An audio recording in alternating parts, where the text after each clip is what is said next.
간밤 뉴욕 증시 3대 지수는 일제히 상승했습니다. FOMC 종료 이후 25bp의 기준금리 인하 그리고 예상보다는 다소 비둘기파적이었던 제롬 파월 연준 의장의 기자회견이었다라는 평가가 나오면서 시장이 상승폭을 확대했던 것 같습니다. 네, 그렇습니다. 전 세계가 주목하고 있을 때 12월 FOMC 연준은 이제 3회 연속 기준금리 25bp 인하를 결정한 셈입니다. 파월 의장은 금리 인하와 또 이렇게 금리 동결 모두 논리가 있었다고 하는데요. 제가 보기에는 그것보다도 월 400억 달러에 달하는 채권 매입이요? 그렇습니다. 예. 자산 매입, 또 돈 풀기가 또 중요한 것 같습니다. 네. 게다가 견조한 소비와 AI 도입으로 인한 생산성 향상 효과를 언급하면서 내년 미국 경제 성장률을 2.3%로 제시하기도 했습니다. 다만 여전히 인플레이션이 높은 수준이라서 경제 전망에 대한 불확실성도 크다고 짚었습니다. 네, 이번 FOMC에서는 금리 결정을 두고 투표권을 가진 위원 12명 사이에 큰 이견이 있었다고도 합니다. 스티브 마이런 이사는 50bp 인하를 주장했고 캔자스시티 연방은행 총재와 시카고 연방은행 총재는 금리 유지가 필요하다는 입장을 내비쳤다고 합니다. 세 명이 다른 의견을 낸 건 6년 만이라고도 하네요. 네, 그간 연준 위원 간의 의견 분열이 이례적으로 심한 상황이라고 거듭 전해드렸는데요. 인플레이션과 고용 시장을 두고 여전히 의견 차이는 큰 상황이라 이후 주요 인사들의 기자회견을 통해서도 자세한 의견도 확인해 보시면 좋을 것 같습니다. 지금 보시고 계신 머니쇼는 SBS BG앱과 유튜브에서 실시간 시청이 가능하고요. 국내 주식 정보 받아보실 분들은 카카오톡 채널 머니랩 추가하시기 바랍니다. 또 모든 투자 판단의 책임은 투자자분들께 있다는 점 알려드립니다. 그럼 글로벌 증시 상황부터 정리해 볼까요? 최전 아나운서 소식 전해주시죠. 시장의 연준이 매파적 인하를 할 것이라고 바짝 긴장했던 탓일까요? 생각보다 연준이 매파적인 발톱을 드러내지 않자 장초반 혼조세를 보이던 3대 지수는 일제히 강세로 마감했습니다. 마감상 보면 다우 지수가 오늘 1% 넘게 올랐고요. S&P 500 지수는 0.67% 오른 가운데 장중 사상 최고치를 기록하기도 했습니다. 또 나스닥 지수는 오늘 0.33% 올랐고 특히 러셀 2000 지수가 오늘 1.32% 급등 마감했습니다. 그럼 바로 이번 FOMC 결과부터 보면 일단 예상했던 대로 연준은 25베이시스 포인트 금리를 내려 기준금리가 이제 3.5%에서 3.75%로 내려갔습니다. 역시나 만장일치로 합의된 결과는 아니었는데요. 총 3명의 이탈표가 나왔죠. 스티븐 마이런 연준 이사는 B컷을 주장했고 오스탄 골스비와 제프리 슈미트 연은 총재는 금리 동결을 주장하면서 연준 내 분열이 크게 있었다는 점을 나타냈습니다. 의원들 간 분열이 이렇게 있다 보니 성명서에서는 추가적인 금리 조정 범위와 시기를 고려할 때라는 표현을 다시 넣음으로써 추가 금리 인하를 위한 기준이 다소 높아졌다는 점을 시사했습니다. 다만 그래도 긍정적인 부분도 있었는데요. 연준은 대차대조표 확대를 언급했습니다. 위원회는 지급준비금 잔고가 충분한 수준으로 감소했다면서 필요에 따라 단기 국채 매입을 시작할 것이라고 명시했습니다. 점도표도 매파적인 전망이 담기긴 했습니다. 연준 위원들의 내년도 금리 전망치 중간값이 3.4%로 나오면서 지난 9월과 동일하게 내년의 금리는 한 차례 내려갈 것으로 예상이 됐습니다. 특히 내년 금리 전망을 두고 의견차가 컸는데요. 연준 위원 19명 가운데 12명만 연내 추가 금리 인하를 예상했고요. 심지어 3명은 금리 인상을 전망하기도 했습니다. 여기까지는 시장이 예상했던 대로 연준이 매파적 인하에 가까운 스탠스를 보인 것으로 나타났는데요. 다만 파월 의장이 등판하면서 시장은 확실히 분위기가 달라졌습니다. 일단 그는 관세를 제외한 인플레이션 영향은 제한적이라고 밝히고 여전히 고용시장 둔화 우려가 크다면서 노동시장에 더 집중할 것이라는 점을 시사했습니다. 또한 그는 다음 회의에서 금리가 자동적으로 또 인하될 것으로 보느냐는 질문에 파월 의장은 속단을 피했지만 금리 인상의 기본 시나리오라고 보는 의원은 없다고 덧붙이면서 금리 인하의 가능성을 열어뒀습니다. 이를 보고 대부분의 전문가들은 파월 의장은 생각했던 것보다는 온건한 입장을 보였다고 평가했습니다. 이렇게 파월 의장의 발언이 나온 이후 투자 심리는 살아나기 시작했는데요. 시총 상위 종목들도 대체로 반등에 성공했습니다. 아마존은 인도의 AI와 클라우드 시장에 2030년까지 52조 원을 추가 투자하겠다는 소식에 오늘 주가가 1.69% 올랐고요. 장중 하락하던 애플과 알파벳도 각각 0.58%, 1.02% 오름세를 보였습니다. 또 엔비디아는 중국 당국이 H200칩 구매 제한을 검토할 것이라는 소식에 장중 2% 가까이 빠졌지만 낙폭을 결국에는 0.64%까지 줄였습니다. 다만 오늘 마이크로소프트는 크게 빠졌는데요. 월가에서 마이크로소프트의 애저 실적이 부진할 것이라는 전망이 나오면서 오늘 주가가 3% 가까이 급락했습니다. 시총 6위부터도 보면 반도체주들이 대부분 강세를 보이면서 브로드컴이 오늘 1.64% 강세를 보였고 금리에 민감한 테슬라도 1%대 상승세를 이어갔습니다. 또 금리 인하 발표로 금융주와 헬스케어 업종을 포함해서 오늘 대부분의 업종은 큰 폭으로 올랐는데요. 일라이릴리는 오늘 주가가 1.16% 올랐고요. 반면에 메타는 개방형 AR 모델 개발을 철회하고 폐쇄형 AR 모델 개발을 추진하겠다고 밝히면서 어제에 이어서 오늘도 하락세를 이어갔습니다. 국채금리는 성명서와 경제 전망이 나온 이후보다 파월 의장이 나온 이후에 이 하락폭을 더 키워나갔는데요. 특히 단기물 금리가 오늘 0.06%포인트 급락했고요. 10년물 금리가 0.03%포인트 하락했습니다. 달러 인덱스도 파월 의장이 높은 성장률이 예상된다고 발언했을 때는 하락폭을 줄였다가 다시 파월 의장이 금리 인상을 배제하는 등 예상했던 것보다는 매파적이지 않은 스탠스를 보이면서 낙폭을 다시 키워나갔습니다. 오늘 달러 인덱스는 0.59% 내려가면서 6주 만에 최저치까지 떨어졌습니다. FOMC 전에 하락세를 보이던 금 가격은 FOMC 이후 상승세로 다시 돌아섰습니다. 금 가격은 0.38% 오르면서 온스당 4,252달러에서 거래가 됐고요. 특히 은 가격에는 최근 투기적 세력이 들어오면서 고공행진하고 있는데요. 오늘도 음선물은 사상 최고치를 이어갔습니다. 또 국제유가는 장 초반에는 원유 재고가 예상보다 적게 줄었다는 소식이 약세를 보였는데 금리 인하가 발표된 이후에 원유 수요가 늘어날 것이라는 전망 속에 반등했습니다. 간밤 WTI와 브렌트유는 각각 0.36%, 2.07% 뛰었습니다. 이렇게 오늘 시장 분위기는 파월 효과에 전반적으로 활기를 띄었는데요. 다만 장 마감 후에 이에 찬물을 끼얹는 소식이 하나 나왔습니다.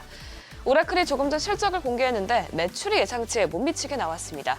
주당 순이익은 2.26달러로 나오면서 예상치보다는 크게 상회했지만 매출이 160억 6천만 달러로 나오면서 예상치를 소폭 밑돌았습니다. 특히 2분기 클라우드 매출과 성장 동력인 이 인프라 매출 모두 예상치에 약간 못 미치게 나오면서 현재 시간을 거래해서 주가가 11% 가까이 빠지고 있는데요. 안 그래도 오라클은 이미 자금 조달 능력에 대한 우려가 심화되고 있는데 여기에 매출마저 부진하게 나오면서 투자자들의 불안감을 키운 것으로 보이는데요. 이 불안감이 다시 AI 버블론의 불씨를 키우게 될지는 내일장 흐름 지켜봐야겠습니다. 지금까지 계셨습니다.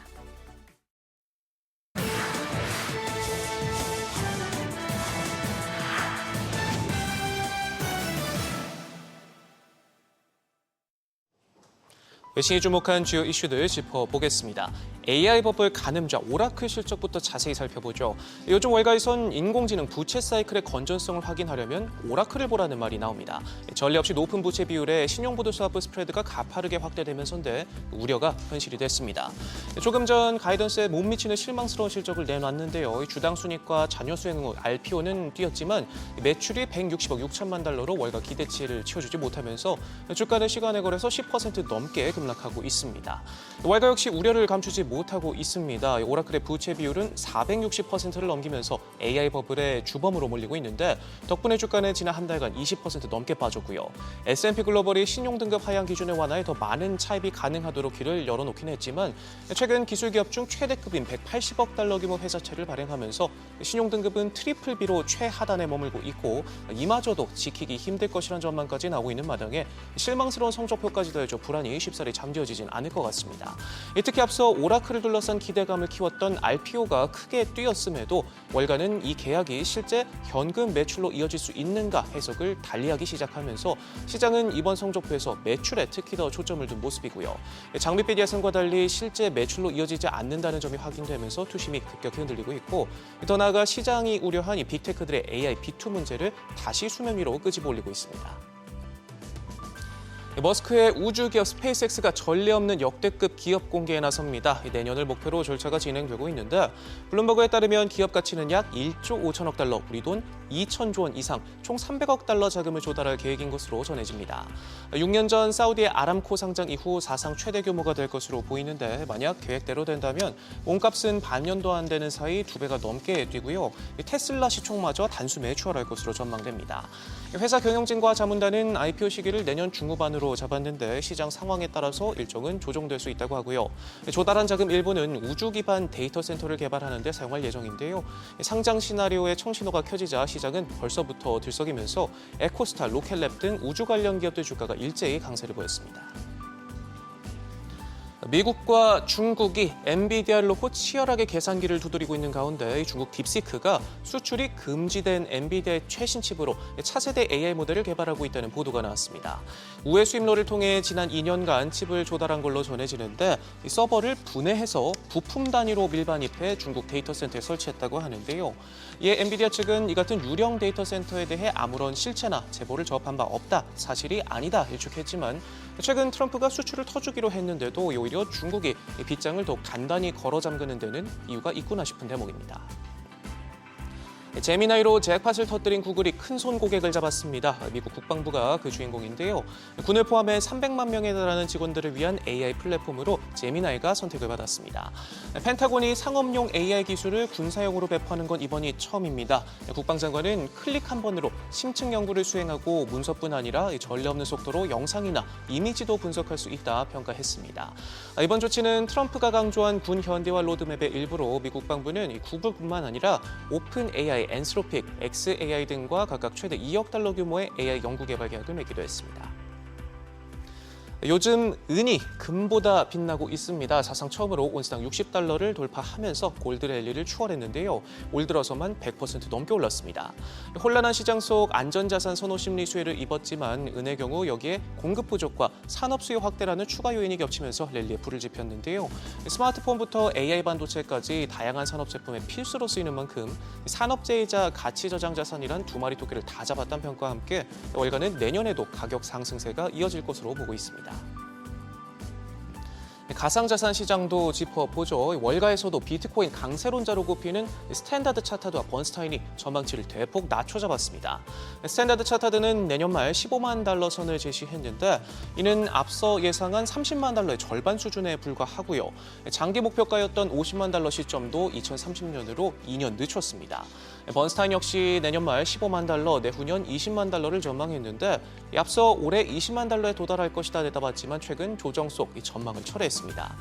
기업 재무부서의 비트코인 매수세가 약화되고 현물 ETF 자금 유입이 주춤한 점을 반영한 조정이다 설명했는데 다만 대규모 매도보다는 가격 조정 국면을 예상한다면서 장기적으로 상승 기대를 유지한다고 밝혔습니다. 지금까지 글로벌 비즈였습니다. 어제장에서 이슈가 있었던 업종 살펴보는 기업 이슈 시간입니다. 삼성전자가 최근 투자 전문 자회사인 삼성벤처투자를 통해 유리기판 기업인 중우엠텍에 투자하는 등 차세대 반도체 기판인 유리기판 사업 확대에 속도를 내고 있다는 소식에 관련주들 상승했습니다. 유리기판은 기존 기판 대비 강도가 높아 칩이 뜨거워지더라도 휘어짐 등 열변 현상이 일어나지 않는 게 특징입니다. 그래서 고성능 칩이 많이 쓰여 발열이 동반되는 AI 반도체 등에 적합하다는 평가를 받고 있는데요.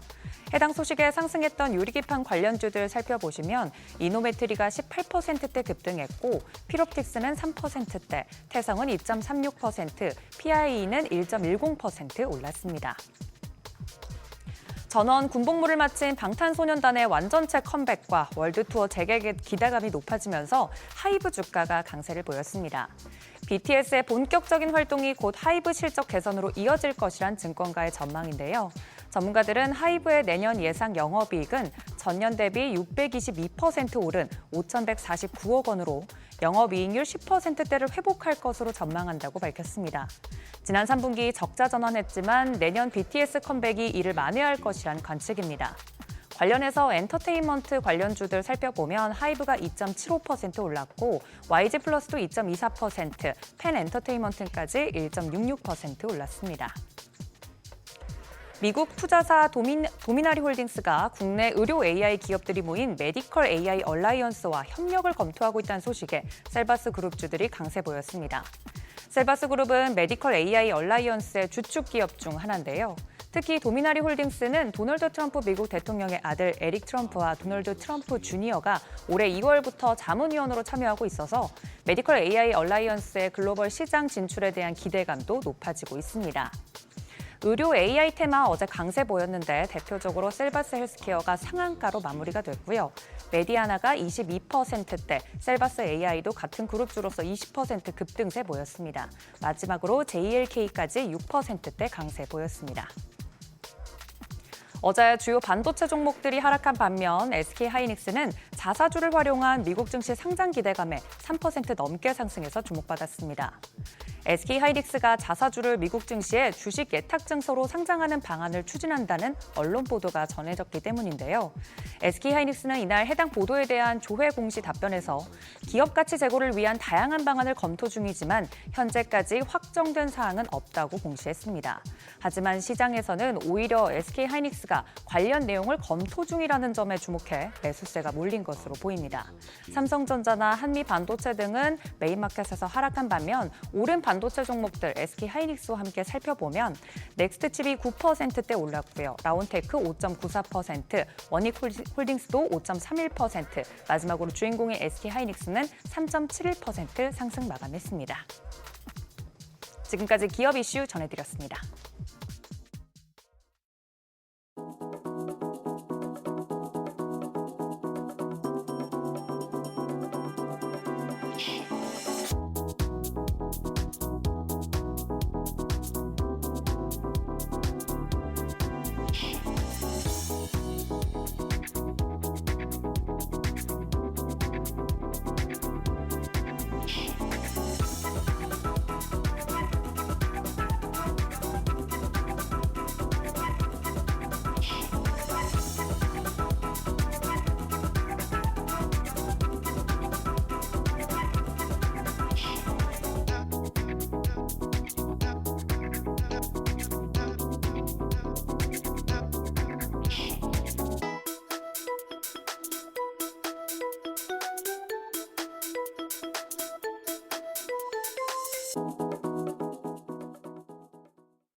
시장에서 애타게 기다렸던 올해 마지막 미국의 FOMC 회의 결과가 발표됐습니다.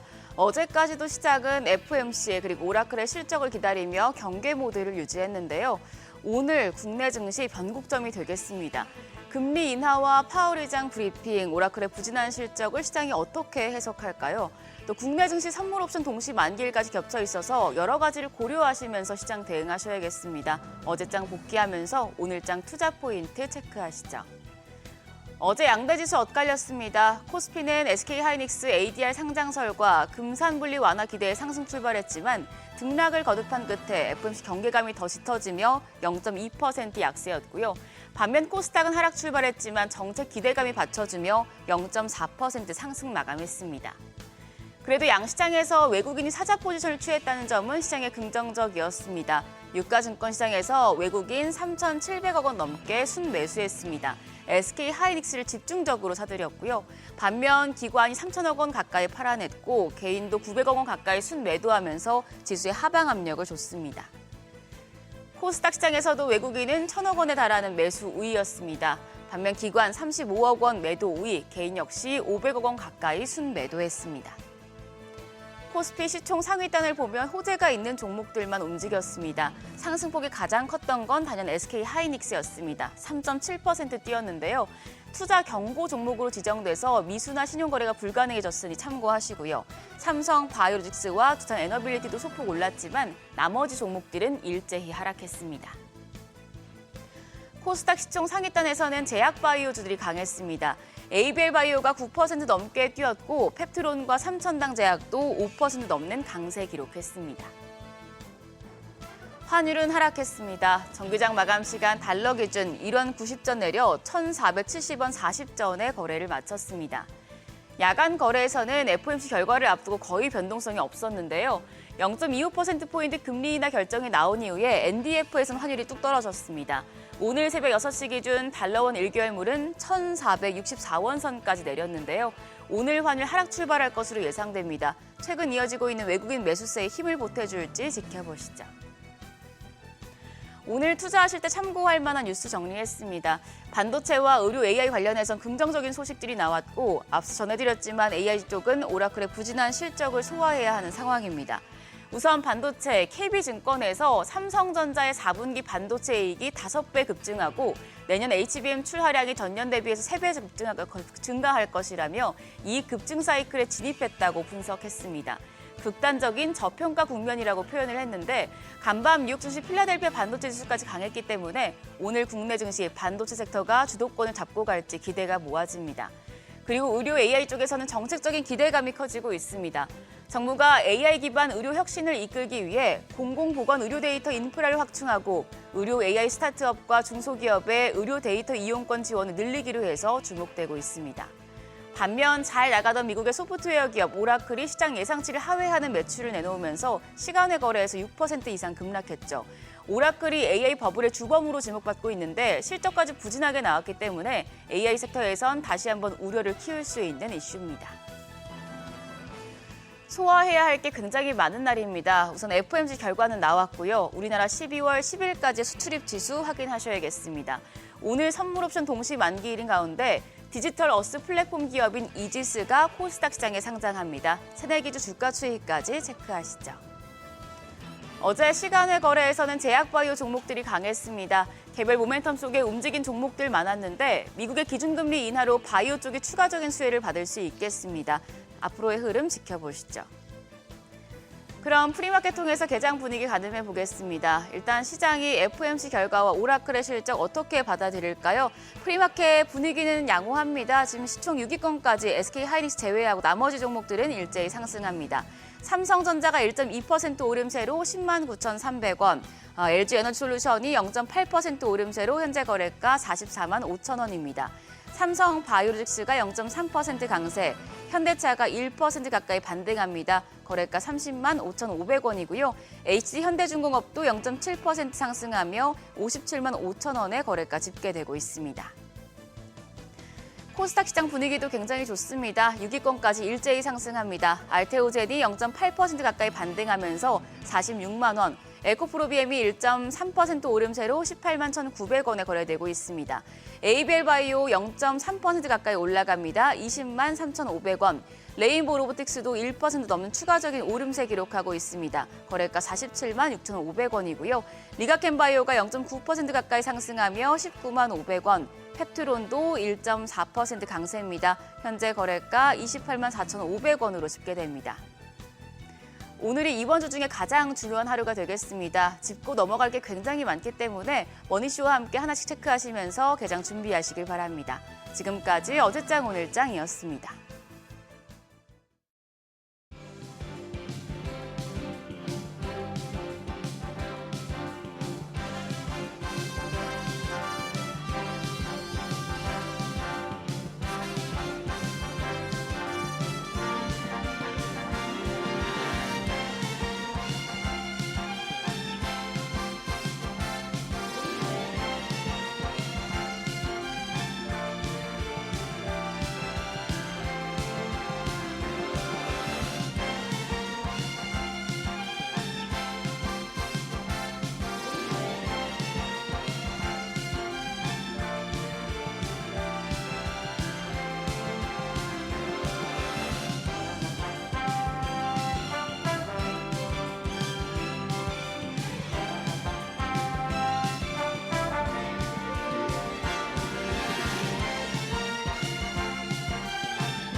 현재 시각 8시 24분 향해 갑니다. 지금 보시고 계신 머니쇼는 SBS BG과 유튜브에서 실시간 시청이 가능합니다. 또 다양한 주식 정보 원하시는 분들은 카카오톡 채널에서 머니랩 검색하셔서 친구 추가하시면 됩니다.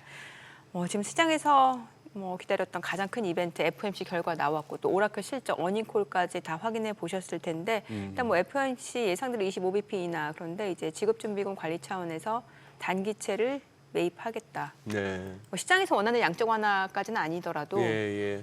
좋은 거죠. 그래요. 어느 정도 다 그 자산 매입 부분도 시장에서 예상이 됐던 거고. 네네. 또 일찌감치 11월 달에 또 존 윌리엄스 뉴욕 연방은행 총재가 또 시장에다가 이렇게 애드벌룬을 띄웠지 않습니까? 그러니까 지수 움직임으로 봐서는 그냥 평상시에 FOMC 없던 때 하고 별 차이가 없는 그런 상황이고. 네. 오히려 지금 이제 오라클이 그죠? 네, 맞아요. 오라클이 이제 주가가 어떻게 될지가 궁금하네. 시간에서 좀 많이 한 떨어져가지고. 10% 넘게 지금은 그런 밀리는 상황이고. 네. 뭐 환율이나 금리 보면 어제하고 별 차이가 없고 달라질 건 없는데 우리 장현지 아나운서가 아까 어제장 오늘장에 키워드를 뭐로 잡을까 궁금했는데 변곡점으로 변곡점? 잡네요. 예. 오늘 우리는 또 12월 선물 옵션 동시 만기인데 그러네요. 그러니까 야간 선물로 봐서는 개장초 아주 강하게 시작할 것 같습니다만 장중 변동성 오늘도 만만치 않을 것 같아요. 아, 근데 요즘에는 강하게 시작하는 게 별로 안 좋은 것 같아요. 그죠? 예, 차라리 죄송합니다. 네. 네, 괜찮습니다. 네, 우리 시청자분들한테 양해를 구하셔야죠. 저한테 그럴 건 아니고. 예. 뭐 저기 서양에서는 보통 이러면 뭐 제가- 갓블레스 뭐 예. 이런 거 하지 않나? 예, 저 하려고 했다가 그렇습니다. 네. 예. 자, 우리 오늘 위즈웨이브 이건희 네. 대표님 모셔서 또 여러 이야기 나눠보겠습니다. 어서 오세요. 어서 오세요, 이 네. 대표님. 안녕하세요. 정말 살아있는 방송인가 봐요. 왜요? 많이 이렇게 생리적인 현상도 자연스럽게 아, 예. 나오고. 뭐 어쩔 수 없죠. 제 책임인데. 예. 예, 맞습니다. 아니 우리 이 대표님 얼굴 보니까 편안하게 주무신 얼굴 같은데. 아, 예. 원래 저는 뭐 그 새벽에 깨서 뭐 확인하고 이런 스타일이 아니라 예, 제가 눈 떠 있는다고 바뀌는 건 아니니까. 그건 맞죠. 예. 그래서 그냥 일어나서 조금 한 시간 전에 일어나서 네. 5쯤 일어나서 좀 이제 정리를 좀 하고 예. 예. 어떤 말을 어떻게 했나 쭉 찾아보고 예. 결과 다 나오고 확인하는 스타일. 네. 어떤 게 가장 이제 인상 깊었어요? 일단 말은 매파적이라고 하는데 네네. 뭐 매파적 금리나 뭐 이렇게 얘기하지만 매파적이 아니라 상당히 비둘기적이었다라고 저는 개인적으로 보고 있고요. 그렇게 예. 평가하시는구나. 예. 그리고 지금 그러니까 내년 점도표 되게 관심 많았잖아요. 그렇죠. 예. 점도표도 근데 뭐 지난번이랑 별로 달라진 건 없죠. 네. 예. 달라진 게 없는 이유는 이제 그 셧다운 때문에 지표를 제대로 못 봤어요. 근데 네. 이번에는 그냥 인하 기조를 그 데이터 디펜던트를 하긴 했겠지만 네. 공식적인 데이터를 보고 한 게 아니라 이제 어떻게 보면 이제 민간 자료들이라든지 그렇죠. 자체 연구원들이 이제 주는 자료들을 보고 했을 텐데 그러니까 지금 분위기는 내년에 뭐 한 차례 정도 더 인하할 걸로 나오고 있는데 네. 3월 달 되면 또 바뀌겠죠. 그래요. 뭐 점도표들을 간 적이 거의 없으니까. 그리고 1월 뭐 전에는 여러 가지 지표들 나올 거라고 또 했으니까. 그렇습니다. 예. 예. 그래서 지표 확인하고 나면 아마 저는 내년에 뭐 잘하면 한 3번에서 4번도 인하할 가능성이 있다고 보고 있어요. 그러니까 지금 점도표가 큰 의미가 없을 수 있다는 거죠. 그래서 이제 뭐 일단은 물가가 급하게 올라오지 않고 예. 그다음에 이제 경기가 나쁘지 않은 상황인데 고용이 깨졌잖아요. 네네. 네, 근데 지금 이런 부분들은 결국에는 이제 지금 미국의 물가가 이제 내년에 그 가정하는 걸 보면 2%대 후반, 중후반에 다 가 있잖아요. 네. 근데 이제 금리가 지금 4%에서 3.7, 3%대로 떨어졌다는 것 자체가 네.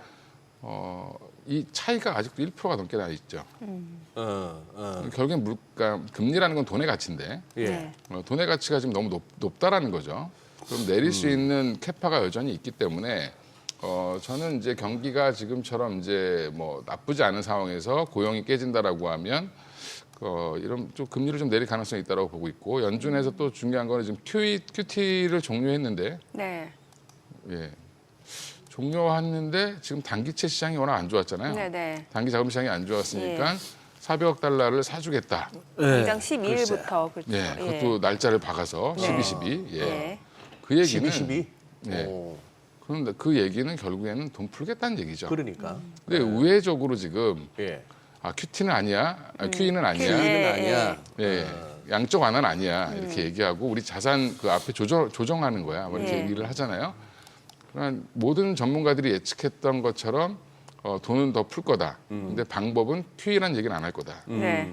똑같이 나왔죠. 예. 맞아요. 예, 어지간히 시장이 예상했던 대로예요. 거의 예상대로 나왔습니다. 네. 예, 이게 400억 달러냐, 450억 달러냐 뭐 이런 차이 정도만 뭐 300에서 한 450억 중에 그렇죠. 좀 많은 쪽이었네. 예. 네. 그러니까 결국엔 그러면 유동성은 더 풀린다라고 보면 지금 다행히 근데 매파적으로 내년에 뭐 한 차례밖에 인하를 못할 수도 있어라고 얘기하고 있는 거는 뭐냐면 그런 거죠. 시장이 발작하면 안 되니까 항상 앞으로도 비둘기적인 발언을 할 때도 계속 매파적인 거를 섞으면서 발언할 수밖에 없다. 여기서 그냥 우리 앞으로 쭉 내릴 거예요 이렇게 얘기하면 시장이 발작을 하죠. 예.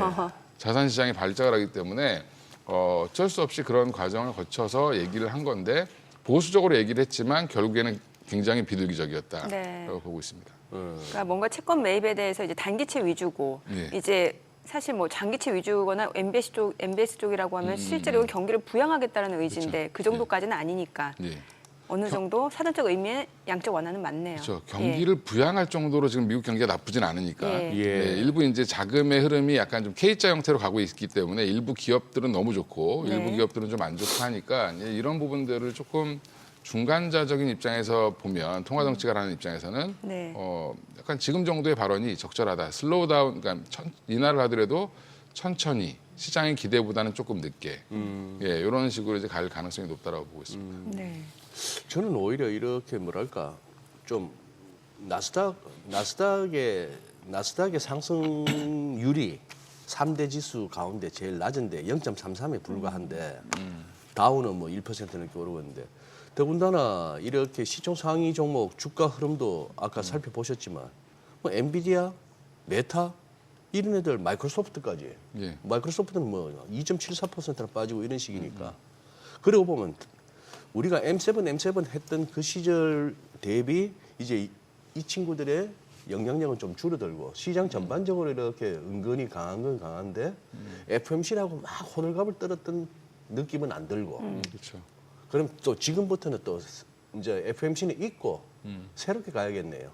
일단 지금 미국 시장에서 이제 뭐 알파벳 쪽과 지금 네. 엔비디아 진영, 구글 진영 뭐 이렇게 예. 뭐 나눠서 또 얘기를 막 하잖아요. 그래요. 네. 원래 항상 언론은 편가르기 하는 거 되게 좋아하는데 맞아요. 예. 네. 그래서 VS 되게 좋아하잖아요. 이제 이렇게 하다 보니까 분위기는 뭐냐면 지금 오라클이 또 매출을 미스했어요. 오늘 오라클 실적이 이제 이 원준 발표 이후에 나왔는데 네. 째려보고 있는 거죠. 글쎄 저 정도 갖고 10% 넘게 빼야 되나 싶기도 하고. 그렇죠. EPS는 오히려 올랐는데, 올랐는데. 매출이 조금 가이던스 대비해서 미스했다라는 이유로 10%를 뺍니다. 그 얘기는 일단 찍힌 거죠. 약간 미운 털이 박혀 있었네. 그렇습니다. 네. 너 부채 많은데 매출이 줄었어? 예상보다 안 나왔어? 이제 대놓고 지금 갈구고 있는 건데 뭐라고 하는 거죠. 그래서 워낙 근데 사실은 그때 $300 돌파했을 때 지나치게 많이 올렸어요. 이제 그런 부분들을 조금 이제 워워하는 중이라고 보시면 되고 이 오라클이 실적 발표하면 떨어질 거라는 것에 대한 불안감 네. 이런 것 때문에 엔비디아 진영들이 전반적으로 다 쉬었다라고 보시면 되고 마이크로소프트는 애저 쪽에 이제 여기 클라우드 관련돼서 매출이 좀 줄 거다라는 얘기가 좀 나오면서 네. 빠졌다 이렇게 생각하시면 되고요. 반면에 또 내일 되면 오늘은 이제 또 그러면 이제 오라클이 시장을 다 망쳤다 뭐 이렇게 얘기하시는 분들도 있는데 내일 되면 또 브로드컴이 발표하잖아요. 예. 다음 주에는 마이크론이 발표하고 상쇄되지 않을까요? 그러니까 이제 그 주인공들은 조금씩 바뀔 수 있는데 엔비디아가 그동안 좀 올랐던 부분들을 쉬어야 되는데 엔비디아는 여전히 중국 관련된 H200 환호할 것 같았지만 중국에서 OK를 지금 잘 안 하고 있죠. 글쎄 의외로 수요 조사하고 있다고 합니다. 아 그래요. 예, 니네 진짜 필요해? 이렇게 수요 조사하고 있는 거고 중국 기업들은 이제 원하겠지만 재밌는 거는 지금 우리 중국에서 가장 유명했던 회사 있잖아요. 한동안 난리 났었던 회사. 회사 이름 생각이 안 나네요. 그러니까 오픈AI를 뛰어넘을 정도로 따라잡았다. 뭐 캠브리코 말씀하시는 캠브리코 거예요? 말고 딥시크. 딥시크. 네네네. 딥시크가 근데 거의 H100은 있는 것처럼 얘기를 해가지고 업데이트하겠다 뭐 이런 얘기 나와서 야, 결국엔 우회로로 다 들어가는 거 아니야? 그래서 이제 또 밀수 얘기 뭐 이런 얘기 예, 나오고 그 얘기는 오래됐고. 네. 그래서 지금 또 이제 이게 H200을 팔아도 대만에서 만들어서 미국을 갖고 와서 검수하고 다시 중국으로 보내는. 예. 거기에 또 이제 이게 조건이 있잖아요. 수출세가 붙죠. 네. 매출의 뭐 20%? 한 20% 정도 갖다 세금. 아르헨티나가 소고기 팔 때 하는 방법이죠. 네. 이제 그 거꾸로 이제 그러면 트럼프는 진짜 돈에 예민한 사람이다. 팔게 해줄 테니까 대신 돈 내. 돈 내. 이런 거죠. 네. 그래서 아직은 그게 확정이 잘 안 됐죠. 지금 정확하게. 그러다 보니까 이제 엔비디아는 눈치 보기에 들어가지 않았나. 뭐 잘 팔리는 건 알겠는데 추가 상승 동력이 뭐야? 그게 중국이란 말이에요. 지금 예. 시장에 집중하고 있는 거는. 그래서 약간 개별적으로 좀 보실 필요가 있다. 예. 지금은 그냥 무작정 괜찮아 보이는 게 뭐 브로드컴이고. 네. 근데 재밌는 거 제가 올해 상승률을 보니까 브로드컴이랑 엔비디아랑 거의 똑같이 올랐습니다. 그래요. 아, 그러면은 뭐 P 이런 거 따지면은 둘 다 이렇게 뭐 악빙인 거네요, 사실. 근데 엔비디아는 실적이 워낙 좋으니까 예. PER은 오히려 떨어졌고 오히려. 브로드컴은 이제 신흥 강자로 PER은 높아졌겠죠, 당연히. 피해 예. 네.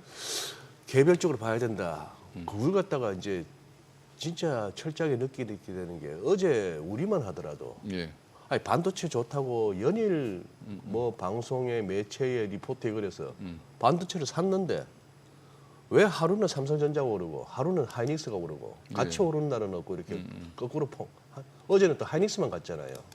그렇죠. 근데 지금 하이닉스 무슨 나스닥 상장? 뭐 ADR? ADR 상장 뭐이 이슈가 얘기 있죠. 좀 한번 정리하면 해주시면. 그러니까 이제 어차피 지금 네. 자사주가 한 10몇 프로 있는데 그거를 어차피 소각을 해야 될 거 아닙니까? 법이 바뀌면. 자사주 매입을 한 게 전체 발행 주식의 한 10% 정도가 된다. 지금 제가 네. 확인하기로는 10%가 넘는데 예. 일단 다시 한번 확인해 보고 정확하게 말씀드리니까 방송에서 또 이제 이러면 또 화내실 수 있으니까 네. 10%가 아니라 5.15%네요. 네. 5.15%. 예, 전체 5.15%인데 이 자사주를 ADR로 상장할 가능성이 높지 않을까라고 김선우 의원이 이제 메리츠에서 얘기했죠.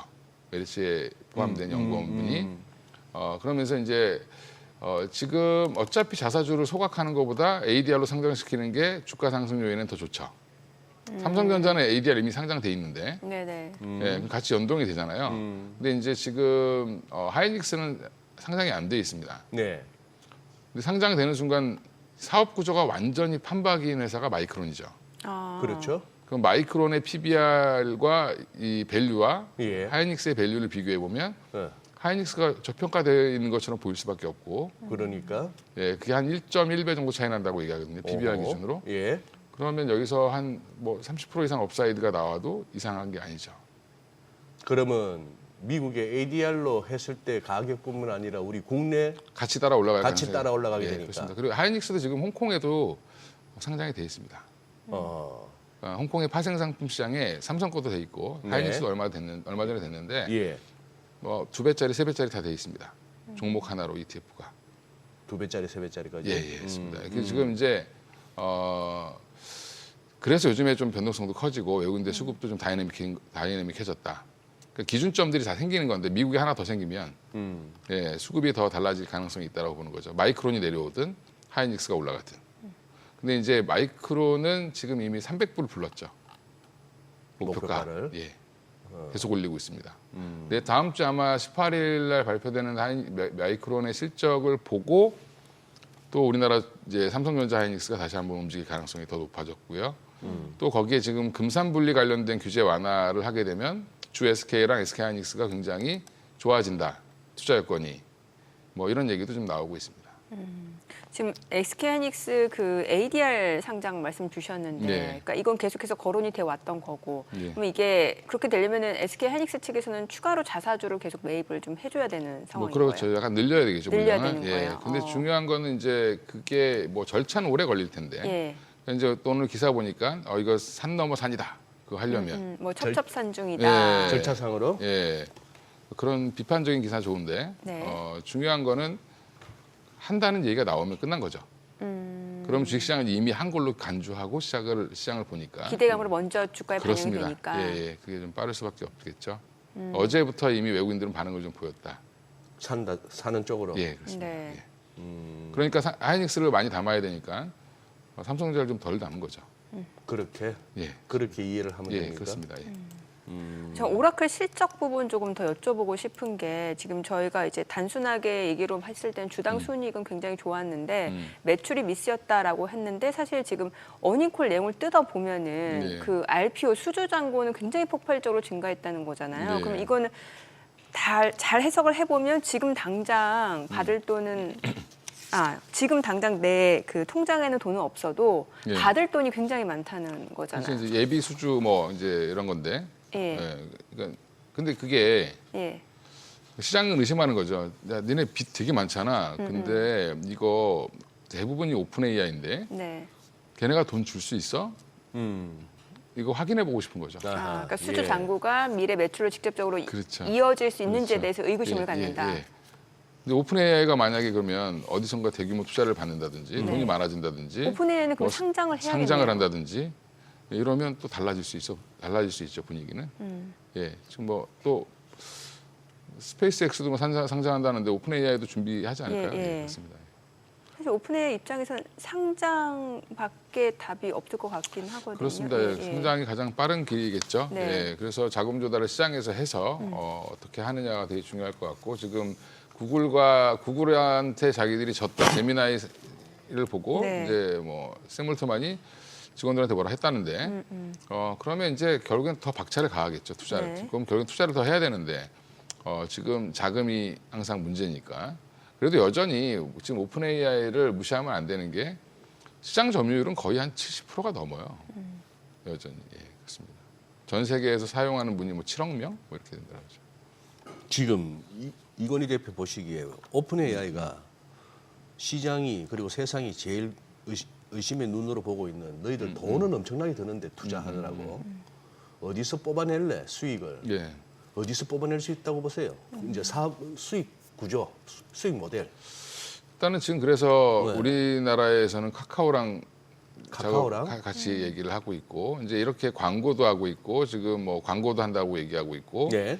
또 판매 채널과 연결도 한다라고 얘기를 하고 있습니다. 그래서 여러 가지 면으로 이제 수익은 갖다 붙이면 되니까 일단 사용자랑 플랫폼을 갖고 있으면 붙이면 되는데 구글은 워낙 또 그게 파워풀하니까 그렇죠. 예, 그러니까. 네. 그러니까 구글의 침투율을 걱정하는 건데 사실은 이제 이게 서로 경쟁을 해야 되겠죠. 네. 예, 그러니까 그 과정이 좀 필요하다 이렇게 보시면 되고 다시 뭐 마이크로소프트랑 뭐 협업을 할 수도 있겠죠. 잘못하면 마이크로소프트도 자기들이 좀 불리하다 생각하면 오픈AI랑 같이 또 뭐 합종 연행을 할 수도 있는 거고 그렇습니다. 저는 그렇게 볼 수도 있다고 생각하고 있습니다. 아니, 그런 이런- 얘기는 나오진 않았지만 이런 얘기도 있네요.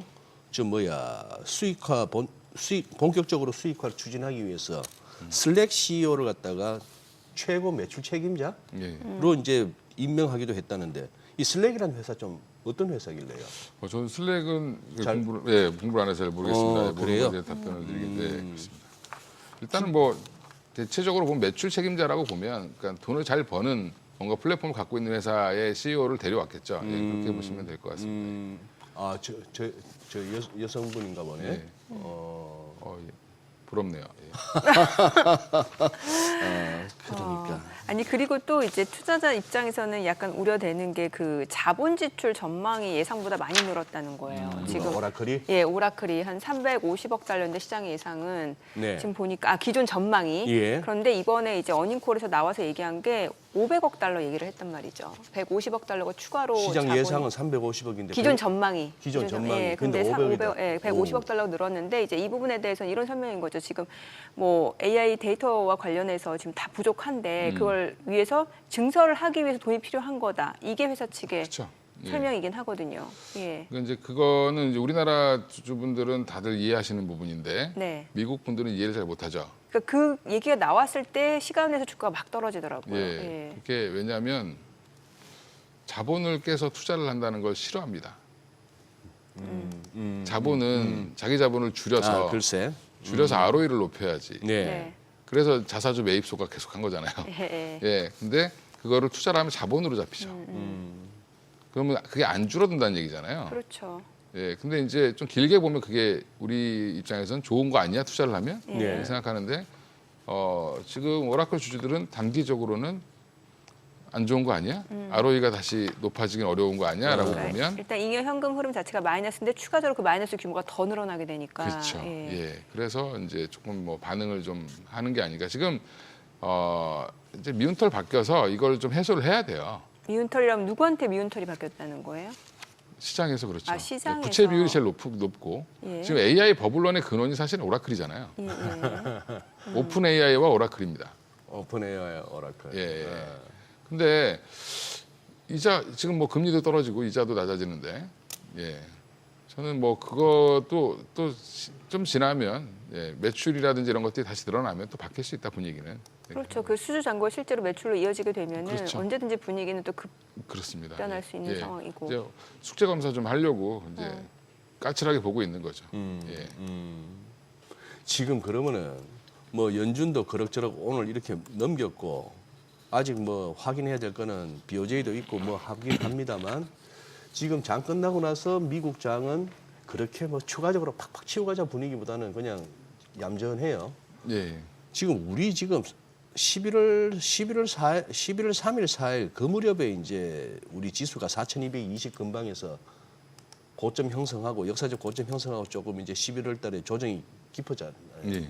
지금 이 대표께서는 어떻게 보시는 거예요? 지금 이걸 연말을 넘어서 내년까지 해서 우리 지금 기존에 들고 계신 분들, 우리 복장하시는 분들 그냥 편안하게 가시라고 권하시는지 아니면 좀 줄이고 가시라는지. 지금은 뭐 이제 보니까 이제 저도 이제 뭐 자세히 보진 않는데 최근에 보면 썸네일도 보면 네.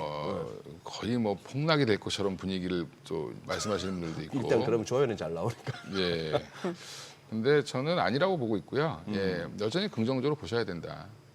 그건 이제 그게 뭐 제 기분 따라 긍정적으로 얘기하는 게 아니라 삼성전자 하이닉스에 대한 뷰가 꺾이지 않는 이상 결국엔 지금 예, EPS 상승률은 우리나라가 전 세계에서 지금 제일 빠릅니다. 예, 예. 대만과 우리나라거든요. 근데 대만은 이미 예전부터 올라왔고. 근데 그 EPS 상승률이 전체적 그것도 이제 일종의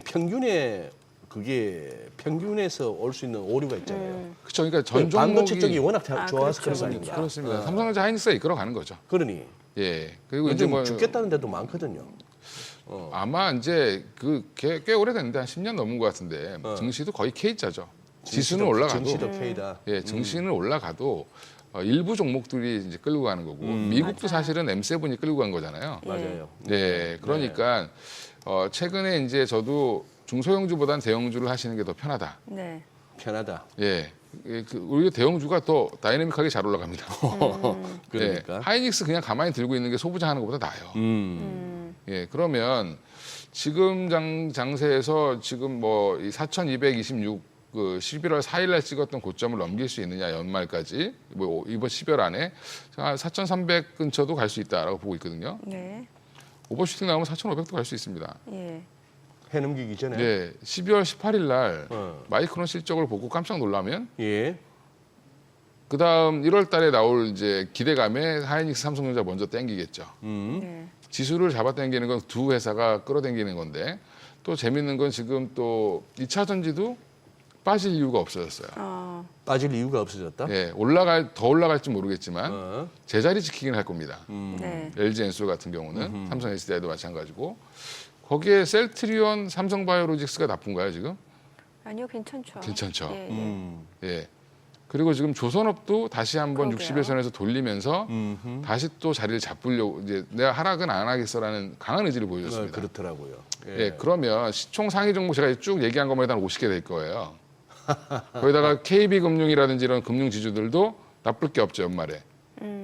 배당 이슈 때문에 더 많이 들어오려고 할 거고. 중소형주 말고 대형주를 담아야 되는 거예요. 그렇죠. 예, 지금 시장은 대형주 시장이죠. 대형주. 예. 그리고 소형주 중에서는 임팩트가 있어야 됩니다. 내년에 올해보다 한 2배 벌 것 같아. 뭐 이런 얘기들이 나와야죠. 그런 게 코오롱인더가 바이오. 코오롱인더 같이 증익이 나온다라고 네. 얘기가 나오고 있는 회사도 있고 일부 뭐 STI라는 종목은 250억 벌던 회사가 내년에 1,000억 벌 것 같아 이런 얘기가 나와요. 그러니까 그런 회사들은 개별적으로 움직이는 거고 네네.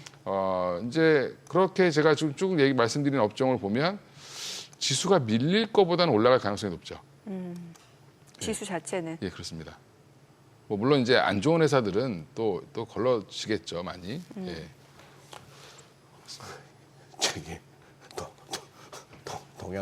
동양고속. 아 그런 거는 예, 그건 도박의 영역이기 때문에 도박의 영역으로 보고 있고요. 도박의 영역. 예, 그건 이제 그거는 좀 지금은 아닌 것 같고 초기에 뛰어드신 분들은 뭐 이제 언제 파냐 이제 웃으면서 이러고 있는 상황일 것 같아요.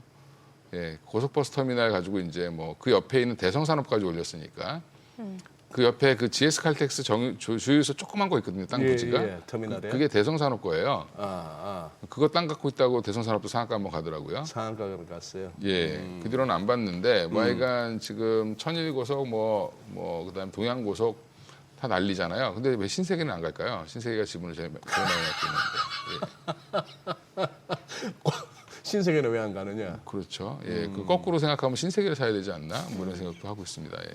근데 그게 재개발이 될지, 그 다음에 지금 오세훈 시장은 아마 다음 시장이 될 가능성이 거의 없어요. 국힘 안에서도 지금 뭐 다른 분이 나오실 것 같고, 선거가 어떻게 될지 모르잖아요. 네. 근데 이제 이게 지자체장이 바뀌면 또 이게 계획이 또 틀어질 수 있습니다. 예, 그러니까 지금은 기대감으로 열심히 펌핑 항지를 하고 있는 거죠. 예. 알겠습니다. 자, 지금 시각 8시 51분 향해 갑니다. 오늘 양시장 호가 상황 체크해 보겠습니다. 먼저 코스피 예상 치료지수부터 확인해 보죠. 오늘 강보합권 예상되고요. 4,142. 코스닥도 보합권 예상됩니다. 936이고요. 시가총액 상위 종목 예상가 보겠습니다. SK하이닉스가 오늘 2% 하락 출발 예상됩니다. 지금 호가는 57만 3천 원이고 삼성전자 보합 예상되죠. LG에너지솔루션은 0.9% 상승 예상됩니다. 호가 44만 5,500원, 삼성바이오로직스 0.9% 하락 예상되고요. 예상가는 165만 원. 삼성전자 우선주 소폭 상승 예상됩니다. 현대차가 0.9% 상승 예상되네요. 지금 호가는 30만 5천 원. 그리고 HD현대중공업 1.9% 상승 예상됩니다. 호가 58만 2천 원이고요. 두산 에너빌리티도 상승 예상됩니다. 예상 체결가 7만 7,200원, 기아는 12만 3,100원으로 소폭 내림세가 예상되고 한화 에어로스페이스가 0.9% 상승 예상됩니다. 호가는 93만 2천 원으로 나타나고 있습니다. 코스닥 시가총액 상위 종목 예상가도 보겠습니다. 알테오젠 지금 호가 45만 7천 원이고요. 에코프로비엠은 18만 200원. 에코프로 11만 6,900원으로 모두 소폭 상승 예상되고 있고요. ABL바이오 호가 20만 4천 원이네요. 레인보로보틱스가 예상 체결가 47만 3천 원으로 집계되고 있고요. 리가캠바이오는 0.4% 상승 예상됩니다. 호가 18만 9,700원이고 코오롱티슈즈 2.9% 상승 예상됩니다. 호가 8만 5천 원. 펩트론이 28만 3천 원으로 호가 집계되고 있고 HLB는 4만 9,050원이고 삼천당제약 호가는 23만 9,500원이네요. 이제 개장까지 한 7분가량 남은 상황인데 오늘 양시장 상승 출발 예상되고 있는 상황이고 오늘 옵션 만기고 아무래도 개별 종목 이슈에 따라서 움직임이 좀 달라질 것 같다는 생각이 드네요. 네, 그러네요. 예. 근데 생각보다 조금 약하네요. 또 이제 뭐 이따 개장하면 어떨지는 모르겠고. 네. 또 어제 뭐 밤사이 시장 상황 중에 눈에 띄는 거는 달러가 약세거든요. 네. 뭐 달러 인덱스가 시사하듯이 뭐 달러엔 유로 달러, 무슨 뭐 스위스 프랑, 위안, 대만 달러 뭐 두루두루 다 살펴봐도 다 그 통화들에 대해서 달러가 약세인데 우리는 지금 여전히 1470원 근방에서 시작하지 않을까 하는 생각이 들어서 고르네요. 우리 환율은 요지부동이네. 잘 안 빠지네요. 네.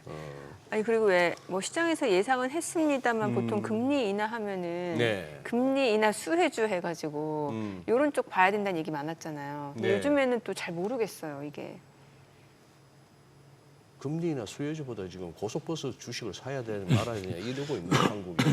소장님 조심하셔야 돼요. 왜? 왜냐하면 이제 딱 여기만 보잖아요. 아 그러면 문제가 되네. 예, 문제가 여기만 될 수- 딱 보는 순간 만약에 사가지고 소장님 탓하면 그거 어쩌실 거예요. 그러네요. 수익 내면 그러네요. 다 자기가 잘해서 하는 건데. 맞아. 이게 띄엄띄엄 보고 그게 제일 띄엄띄엄 듣는 게 무서워요. 제일 무섭거든. 예. SBS 피즈 앵커가 고속버스 주식 사야 될 네, 것 그 같다더라. 흰머리 남자 앵커가 그렇게 얘기했다 이러면은 그거 어쩌실 거예요. 그렇죠. 예. 그냥 한번 그냥 반어법이시잖아요, 반어법. 묻자고 한 얘기인데 그럴 수가 있네요. 그럼요. 그래요. 예. 네, 맞습니다. 예. 이건희 대표는 뭐 정확하게 말씀하셨고 만약에 그러한 이슈로 주가가 움직인다면 신세계가 움직여야 되지. 그 말씀을 하셨던. 네. 뭐 근데 저런 것도 어떻게 보면 양념이죠. 양념. 우리 아, 주식 시장에 있어서. 예. 그렇죠. 또 트레이딩 능하신 분들은 예. 미국에도 그런 미국에도 뭐 민주주의 민주주의 네, 많이 있죠. 있죠. 예. 맞아요. 그러니까 네. 어디나 이제 주식 투자를 하셔도 약간 보수적인 분들이 있고 맞아. 공격적인 분들이 있고 예. 예. 경마장이랑 비슷하게 하시는 분들도 있고 뭐 그런 거죠. 정말 비슷하게. 또 투자 관점으로 보시는 분들도 계시고. 그렇습니다. 예, 예. 예. 제가 왜 이런 말을 여쭤봤냐면 이제 미국 증시 보니까 뭐 룰루레몬, 나이키 이런 종목들이 좀 움직임이 나타나서 보통 이거는 왜 이제 소비자 쪽은 이제 금리가 인하되면은 좀 수혜가 예상된다 이런 분석들이 많이 나왔잖아요. 그렇죠, 근데 예. 우리나라에서는 국장에서는 그런 쪽 움직임이 없을까요? 어떨까요? 우리나라는 소비재보다는 이제 소비재 내에서 이제 실적이 얼마나 잘 나와주느냐. 실적. 예. 뭐 FNF나 이런 종목들이 중국과의 관계 개선되고 나면 좀 좋아지지 않을까 뭐 이런 얘기도 네. 나올 수는 있습니다만 일단 한번 시세를 많이 줬던 회사들 소비재들은 조금 쉬어가는 국면인 것 같아요. 네. 그리고 이제 미국은 지금 그 우리가 이제 흔히 리볼빙이라고 하잖아요. 리볼빙이 굉장히 지금 증가를 역대급으로 많이 했어요. 네. 근데 이제 금리를 좀 낮춰주면 이게 조금 더 이제 소비가 좀 좋아질 거라는 그런 기대감이 좀 붙겠죠. 그렇죠. 예. 혹시 최근에 이렇게 뭐 외국인들이나 기관들 현선물, 뭐 옵션까지 감안해서 이렇게 살펴보셨을 때 오늘 만기일 날에 약간 뭐 외국인이나 기관들의 좀 속내가 좀 이렇게 예상되는 게 있습니까? 일단은 매도 포지션 같은 경우는 거의 이제 뭐 똔똔이는 맞춘 것 같아요. 예, 근데 수익은 다 낸 걸로 보이는데 예. 아주 큰 수익은 못 거둔 것 같고 매도 포지션 컸다가 지금 많이 줄었어요. 근데 이제 보니까 이제 차월물로 이제 차월물이 아니라 이제 사물물이죠 이제. 예. 예, 사물물로 많이 이제 넘어간 걸로 보입니다. 오늘물 쪽으로. 예, 그래서 지금 일부는 롤오버하고 넘어가는 것 같고 한 1조 5천억 정도는 매도 포지션을 넘기는 걸로 같고요. 나머지는 이제 그냥 지금 분위기 보니까 아 이거 안 되겠구나. 더 누를 수가 없다. 4,000포인트 아래로 눌렀다가 지금 4,100 넘어가니까 이제 약간은 어느 정도 기부업하면서 시장을 좀 흔들면서 기부업. 그냥 지수를 좀 많이 못 올라가게 눌렀죠 계속. 근데 이 부분도 해소가 오늘 되고 나면 오히려 거꾸로 올라갈 가능성도 있습니다. 방향을 바꿀 수도 있죠. BOJ 쪽은 걱정 안 해도 되는 거예요? 쪽은 별로 걱정할 필요는 없을 것 같습니다. 왜냐하면 이미 시장은 올린다는 걸 다 반영을 시켰고 예. 일본 국채 금리도 거의 1.95까지 올라갔으니까 사실은 12월 달에 인상을 해도 충격은 별 크지 않을 걸로 보이고 엔캐리 트레이드도 최근에 거의 최근 1년 사이에 뭐 몇 년 사이에 한 2, 3년 사이에 예. 일본에서 돈 꺼서 미국 간 돈이 거의 없다. 아, 그래요. 예. 생각보다 실체가 없는 걸 수도 있다. 생각보다는. 옛날 자금은 있을 수 있겠죠. 근데 그러니까 오래된 자금은 그 정도 가지고 흔들리지는 않죠. 예. 그러니까 기준금리 인상, 일본 기준금리 인상이 된다 하더라도 엔캐리 트레이드 청산 우려는 과하다. 예. 그 정도. 과한 것 같습니다. 예. 또 제약바이오 쪽 관심이 많으시니까 어제 네. 보니까 사실 시장이 약간 뭔가 이제 하반 경직성은 어느 정도 확보가 된 것 같은데 지금 주도주 간에는 순환매가 굉장히 빠르게 나타나고 있잖아요. 그렇죠. 어제는 보니까 의료 AI 쪽 움직임 괜찮았고 또 네. 일부 비만 치료제 이쪽이 괜찮았단 말이죠. 네. 여기에 대해서는 어떤 관점 갖고 계세요? 제약 바이오 하시는 분들은 이제 물론 종목을 잘 고르셔야 되는데 네. 저도 이제 보는 종목이 한 20개 정도 보고 있는데 예. 리스트가 계속 늘어나요. 공부를 하면 요즘에? 할수록 아. 좋은 그래요? 회사들이 많아가지고 네네. 신규 상장 종목들도 좀 이제 공부를 하고 있는데 이제 이게 이제 핵심 키워드를 잘 잡아야 되는 상황이라 좀 어렵긴 합니다만 여전히 이제 JP모건 헬스케어 전까지는 지금 최근에 상장한 회사들부터 시작해서 지금 기존에 있는 뭐 바이오 사명 알테오젠, 뭐 ABL 바이오, 뭐 이런 리가켄 바이오 이런 종목들은 전통적으로 강할 거고요. 그러니까 저는 한 1월에서 2월 그 비만 치료제도 지금 D&D 파마텍을 좀 가장 핵심적으로 보고 있는데 네. 예. 최근에 이제 그 무상증자 물량이 들어와서 일시 조정이 나오긴 했지만 5일 이후 딱 나오더라고요. 예, 6일 날인가부터 나왔죠. 예. 이제 나왔는데 뭐 제가 볼 때 그거는 이제 물량 해소 정도로 보면 되고 더 갈 것 같습니다. 예, 지금 난리예요. 지금 비만 치료제는. 비만 치료제, 메쉬 치료제 이거는 지금 전쟁입니다. 전쟁. 전제. 화이자가 지금 뛰어들어서 또 여기저기 막 인수하고 다니고 있죠. 예, 예. 이제 화이자랑 연결되어 있는 지금 D&D 파마텍이 그래서 좀 유리할 수 있다고 보고 있고요. 펩트론이 또 이슈를 좀 한번 좀 죽이면서 네. 뭐 계약 기간이 연장됐다 뭐 이렇게 얘기를 하면서 평가 기간을 좀 더 늘릴 거다라고 얘기하면서 지금 투심은 안 좋은데 바뀐 건 없습니다. 바뀐 건 없다. 바뀐 건 없다. 근데 이제 이 안에서 우리가 뭘 투자할 거냐, 뭐 일동작 얘기하시는 분도 있고 뭐 많은데 중요한 거는 어느 정도 기술 레벨이 되는 회사들을 잘 찾으셔야 된다. 비싸더라도 검증된 회사를 사셔야죠. 예, 저기 작은 회사 사셔가지고 나도 바이오인데 왜 안 가냐고 이렇게 하시는 분들 많은데 그런 회사들은 뭐 아니면 도예요. 네. 근데 뭐 아니면 도를 한번 겪고 난 회사들을 사셔야 돼요. 뭐 그러면 아니면 도를 겪었던. 네. 그 얘기를 개장하고 조금 더 그렇습니다. 들어보겠습니다. 저는 국내 증시를 확인해보죠. 개장합니다.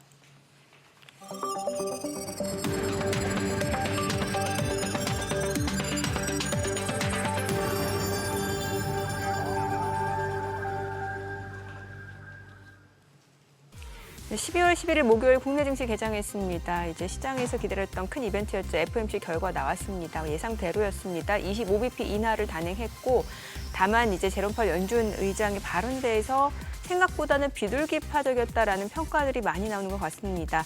일단 뭐 당장 12월 12일이죠. 12일부터 단기 채권을 매입하게 됩니다. 이 부분. 뭐 사전적인 의미일 수는 있겠습니다만 양적 완화에 해당이 되는 거죠. 자, 그렇기 때문에 시장에서는 여기에는 큰 영향이 없었던 것 같고 이제 오라클 실적이라든지 주요 기업들 실적에 좀 많은 영향을 받을 것 같습니다. 오늘 양시장 출발 지수입니다. 호가보다 좋아요. 지금 4,159, 0.6% 상승이고요. 코스닥도 0.5% 올라갑니다. 940선이네요. 시가총액 상위 종목 시초가 보겠습니다. 삼성전자 오늘 1% 떨어집니다. 지금 1% 상승합니다. 109,100원이고 SK 하이닉스가 1% 하락 중이죠. 58만 원. LG 에너지 솔루션이 소폭 올라갑니다. 442,500원이고 삼성 바이오로직스가 166만 7천 원이고요. 삼성전자 우선주 0.7% 상승합니다. 81,600원. 현대차가 보합권입니다. 지금 30만 2,750원, 30만 3천 원. 그리고 HD현대중공업은 57만 2천 원이고 두산 에너빌리티가 2% 올라갑니다. 7만 8,400원. 기아도 상승합니다. 12만 4,200원이고요. 하나 에어로스페이스도 1% 올라갑니다. 94만 3천 원에 거래되고 있습니다. 자, 이 가운데 반도체 수출 증가 소식이 나오고 있네요. 코스닥 시가총액 상위 종목 시초가도 보겠습니다. 알테오젠도 올라갑니다. 지금 45만 9,500원, 에코프로비엠도 상승합니다. 18만 500원, 에코프로 11만 7천 원이고요.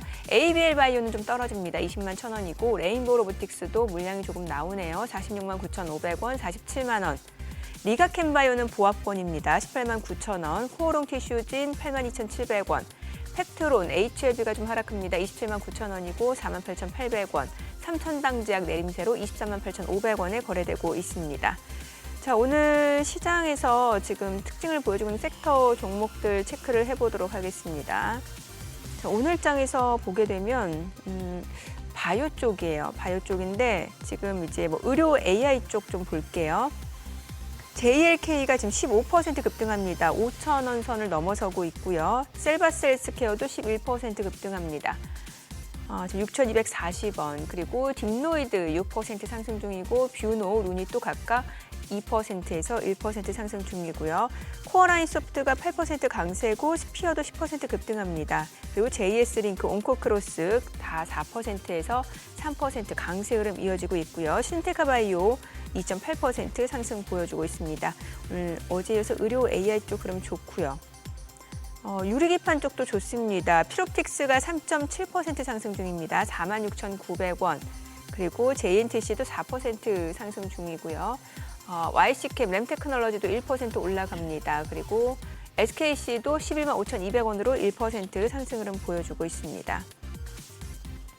오늘 수급 상황 좀 체크를 해보도록 할게요. 유가증권 시장에서는 개인 투자자가 42억 원 순매수, 기관도 302억 원 매수 우위, 외국인은 296억 원 순매도입니다. 코스닥에서는 808억 원 개인 투자자 순매수 보여주고 있고요. 외국인과 기관은 각각 523억 원, 187억 원 매도 우위를 나타내고 있습니다. 환율 체크하겠습니다. 달러원 환율입니다. 오늘 5원 90전을 하락한 1,464원 50전에 개장이 됐습니다. 자, 오늘은 좀 환율이 좀 떨어지네요. 예, 그러네요. 확실히. 예, 아까 말씀드린 달러 예. 약세를 반영하기 시작하네요. 네. 예. 지금 이제 오늘이 11일이 되니까 우리는 뭐 10일, 20일, 30 내지 31일까지 초순, 중순, 하순으로 나누는데 그것도 쪼개서 또 발표하잖아요. 네. 12월 들어서 1일부터 10일까지 수출은 260억 달러인데 전년비 17.3% 증가.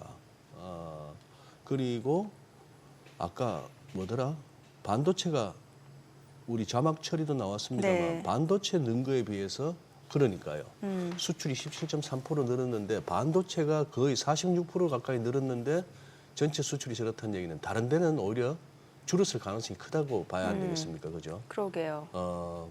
진짜 반도체가 대한민국 먹여 살리는데 아니 지금 또 SK 하이닉스는 또 저렇게 살짝 밀리니까 점점 아마 우리 저 투자하시는 분들도 어떻게 보면은 제가 이 우리 정민 앵커 이렇게 무념무상 덤덤하게 이렇게 가는 걸 보면서 어떨 때는 신기했는데 가만히 보니 그래야 이 장기 마라톤을 할 수 있을 것 같아요. 장기 마라톤. 일희일비 하루하루 그 시세에 네. 그렇죠. 그죠? 계좌 뭐 이렇게 네. 금액에 막 이 손실 늘고 줄고에 너무 뭐 일희일비 하다가는 못 견딜 것 같아. 그리고 눈을 못 떼니까. 눈을 못 떼니까. 예, 예. 네. 그렇죠. 네. 화장실 갈 때도 핸드폰 갖고 가야 되고 그런 상황이 되고 힘들더라고요. 예, 해보니까. 네, 저는 방송 때문에 눈을 좀 자주 보는 편이지 원래 증권회사 다닐 때도 잘 안 봤어요. 그밥 먹으러 저는 장에 아무리 빠져도 그냥 가고 네네. 그래서 항상 후배들이 저 장에 빠져서 그러면 야 네가 보고 있는다고 올라가니? 글쎄. 그것도 맞는 말이죠. 예, 네, 예, 그래서 예. 제가 이제 실제 이게 의미 있는 하락이 있고 네. 긴장해야 되는 하락이 있고 종목이든 지수든 의미 있는 상승이 있을 때가 있잖아요. 예. 예, 그럴 때는 좀 긴장해서 보더라도 뭐 하루에 아무 이벤트가 없는데 수급이 글쎄. 약한 상태에서 오르락 내리락하는 거는 그냥 사람들의 심리고 그냥 그 정도죠. 그래서 그런 거에 너무 예민하게 반응하면 의미를 자꾸 찾으려고 하세요. 글쎄 맞아요. 네. 사실은 이제 네. 주가가 오르고 떨어지는 것 중에 상당 부분이 심리가 많거든요. 그렇죠. 예, 그냥 매니저들끼리 오늘 좀 살까 이러면 올라가는 거고 네. 그들이 가만히 이제 밥 먹으러 가면 빠지는 거고 뭐 이런 걸 수도 있어요. 예. 그러니까 예, 이유가 예. 없을 수도 있는 거죠. 그렇습니다. 예. 작은 종목들은 어떤 방송에서 전문가가 이거 사야 됩니다. 추천하면 또 갑자기 한 2, 3% 올라갈 수도 있는 맞아요. 거고. 그러니까 이제 그런 거에 너무 일희일비하지 말고 그러면 기업을 잘 알면 일희일비 안 하겠죠. 아, 그렇죠. 예. 업황과 기업을 알면 일희일비 안 하고 오히려 뭐 조금 이상하게 빠질 이유가 없는데 빠졌다. 내가 모르는 이유가 있다고 생각하지 말고 거의 내가 모르는 이유는 요즘에 거의 없습니다. 아, 그렇죠. 요즘 정보가 넘쳐나서. 예. 제가 그래서 뭐 텔레그램도 다 뒤져보고 다 뒤져봐도 없는 이유가 없을 때는 그냥 사야 되는 기회죠. 네. 그리고 이제 공부가 돼 있는 사람들은 이제 그게 공부를 하면 주식을 잘하는 게 아니라 공부를 하면 잘 버틸 수 있습니다. 잘 버틸 수 있다. 그렇죠. 예. 그러니까 이게 예전에 어떤 프로에 잘못 알려졌죠. 공부를 해야지 주식을 잘할 수 있다라는 것처럼 얘기를 한 게 저는 네. 잘못이라고 생각해요. 주식 공부는 공부를 하면 할수록 잘 할 수 있는 게 아니라 위험이 더 많이 보입니다. 아, 그러니까 그거는 오히려 식자 우한 같아 그쪽은. 아, 예. 아는 게 힘이 아니고. 아는 게 더 힘들죠. 예. 근데 그 와중에도 좋아 보이는 종목은 잘 버틸 수 있는 힘이 생기겠죠. 예. 지금은 지수가 뭐 하이닉스가 오늘은 또 왜 빠지냐? 어제 많이 올라서 빠지는 그러니까 거죠. 뭐 예. 그럴 수도. 제가 요즘에 그런 말씀 드려요. 단타를 이상한 데 치지 마시고 그냥 삼성전자 하이닉스로 하시라고. 아, 단타를 하실 거면 예. 빠지는 날 사서 올라가는 날 팔면 되죠. 그렇죠. 네, 거기 신용 좀 쓰시면은 뭐 사실은 1% 먹어도 한 3% 먹는 거잖아요. 그죠? 누적되면은 이게 뭐 신용이라는 게 위험하니까 안 쓰는 건데 그 위험한가요, 여기가? 예, 안 위험하죠. 예. 그렇죠. 이 그 기업 자체. 예, 차라리 저기 이상한 막 1,000억짜리 가가지고 이렇게 하지 마시고, 예, 그게 더 낫죠.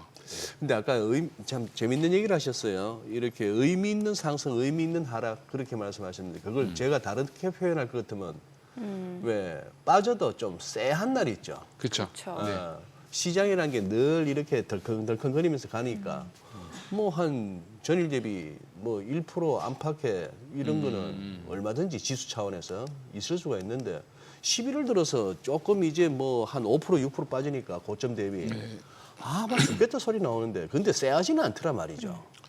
분위기가 안 세있죠. 그죠? 예. 단지 이제 고점에서 들어갔던 분들이 힘들었을 뿐이에요.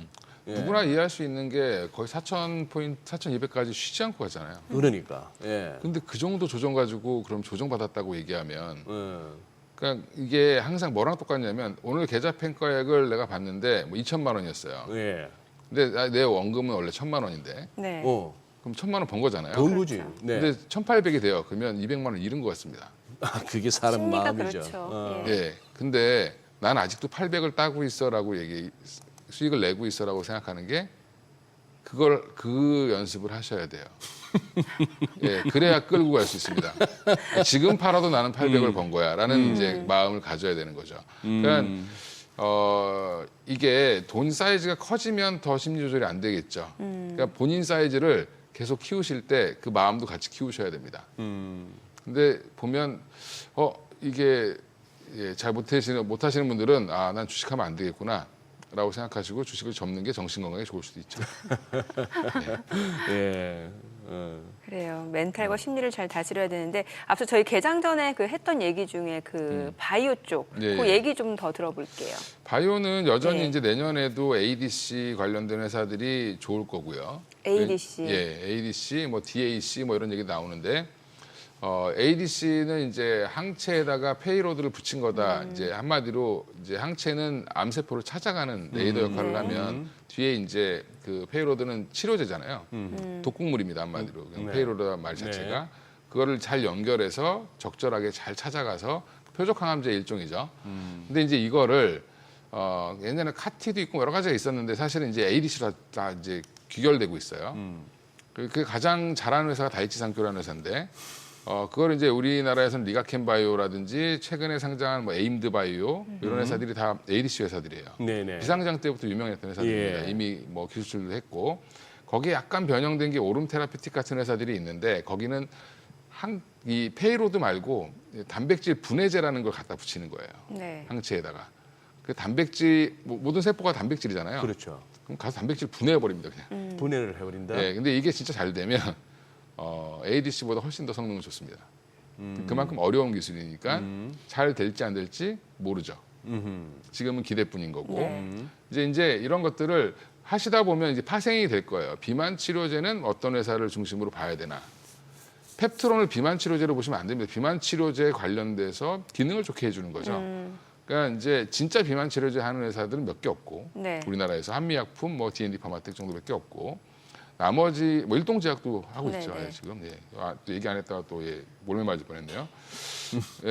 하고 있고 나머지 이제 회사들은 다 이제 인벤티지랩인 이런 애들은 다 플랫폼 그거죠 이제 뭐 장기 G2G 지속형 바이오 플랫폼. 이런 거. 예, 네. G2G 바이오, 인벤티지랩, 뭐 그다음에 펩트론이죠. 그러니까 이제 분류를 좀 해놓으시면 편해요. 이렇게 그리고 이제 ABL 바이오도 ADC랑 관련이 있죠. 이중항체 네. ADC 지금 미국에서 연구하고 있으니까 임상 1상 들어갑니다. 이제 이런 것들 이제 보면 이 스토리를 좀 아실 필요가 있고 이게 왜 주목을 받는지.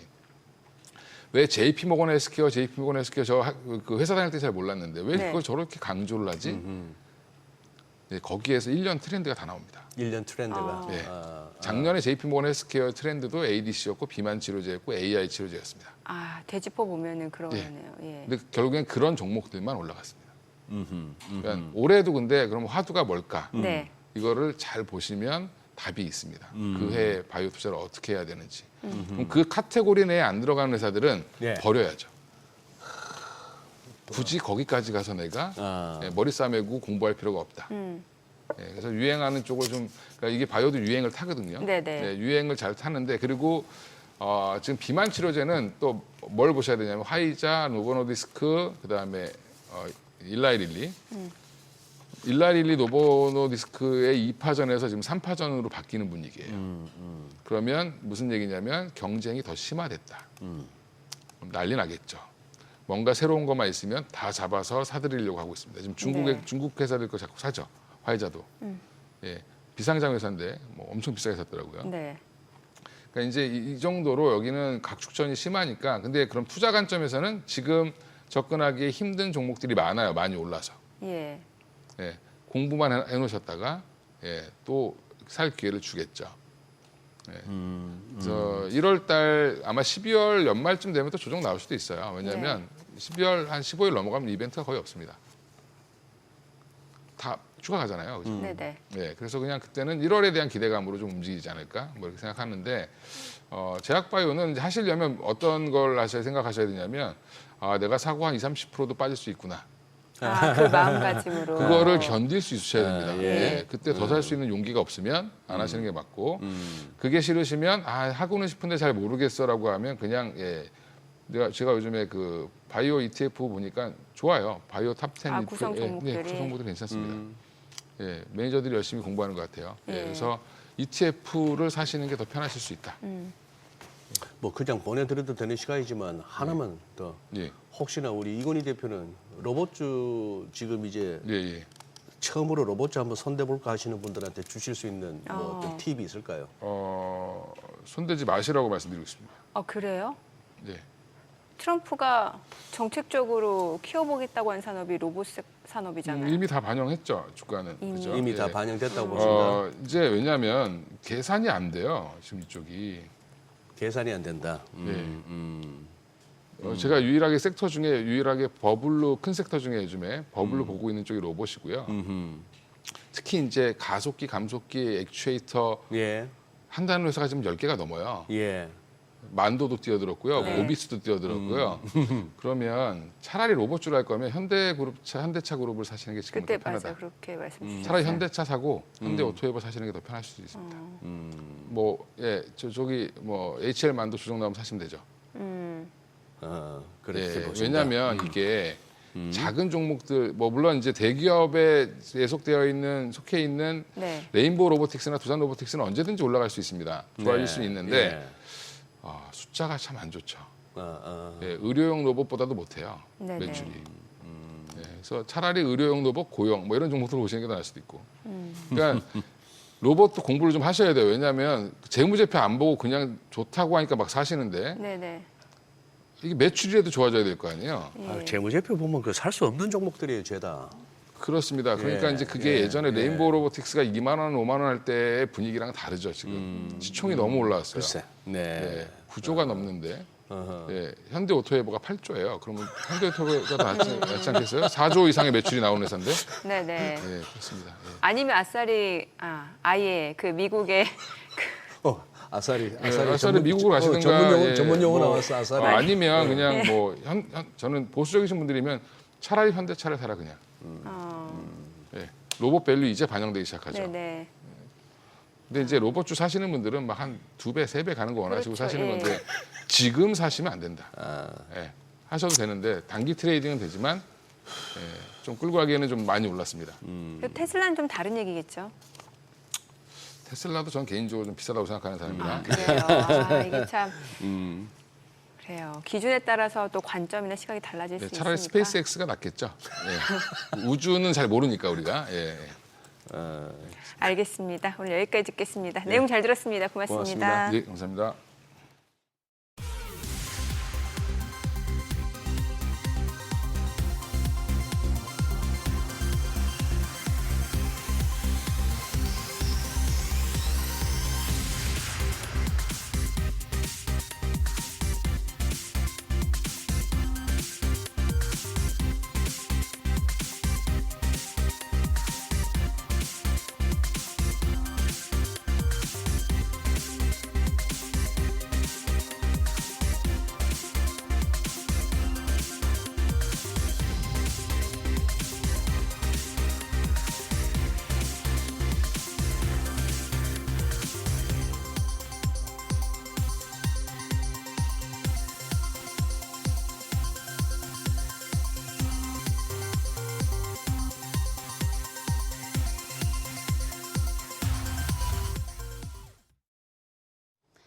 이 시각 시황입니다. 현재 국내 증시 양대 지수 모두 상승하고 있습니다. 코스피가 0.7% 가까이 반등하면서 4,163포인트, 코스닥도 0.15%, 14% 상승합니다.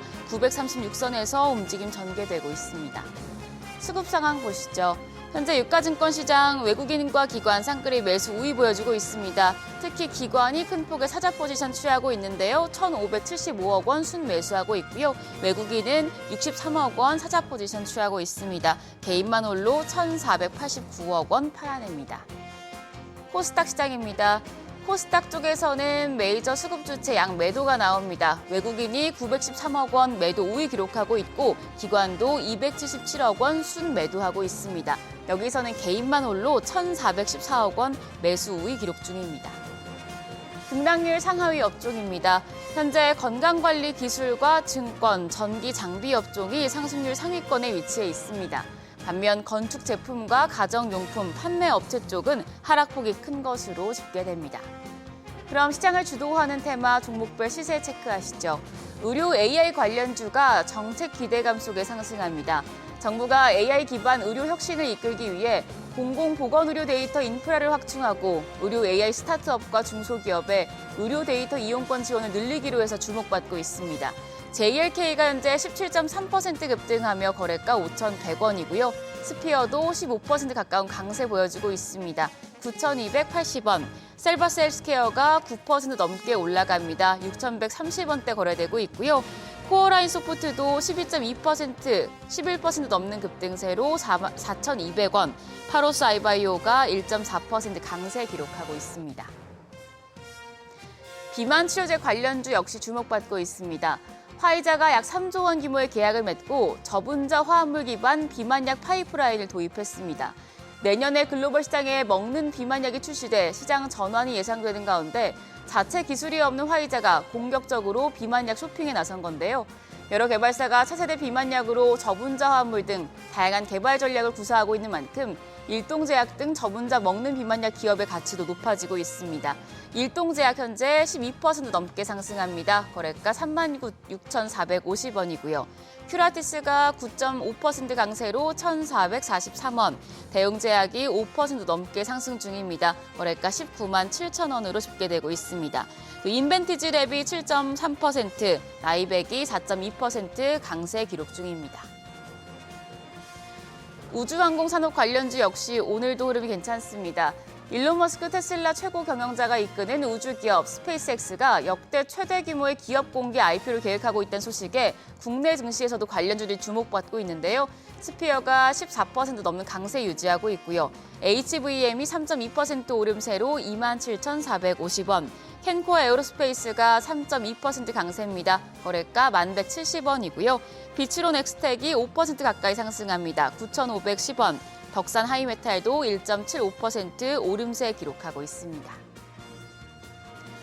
마지막으로 전력설비 관련주 역시도 오늘 일제히 강세입니다.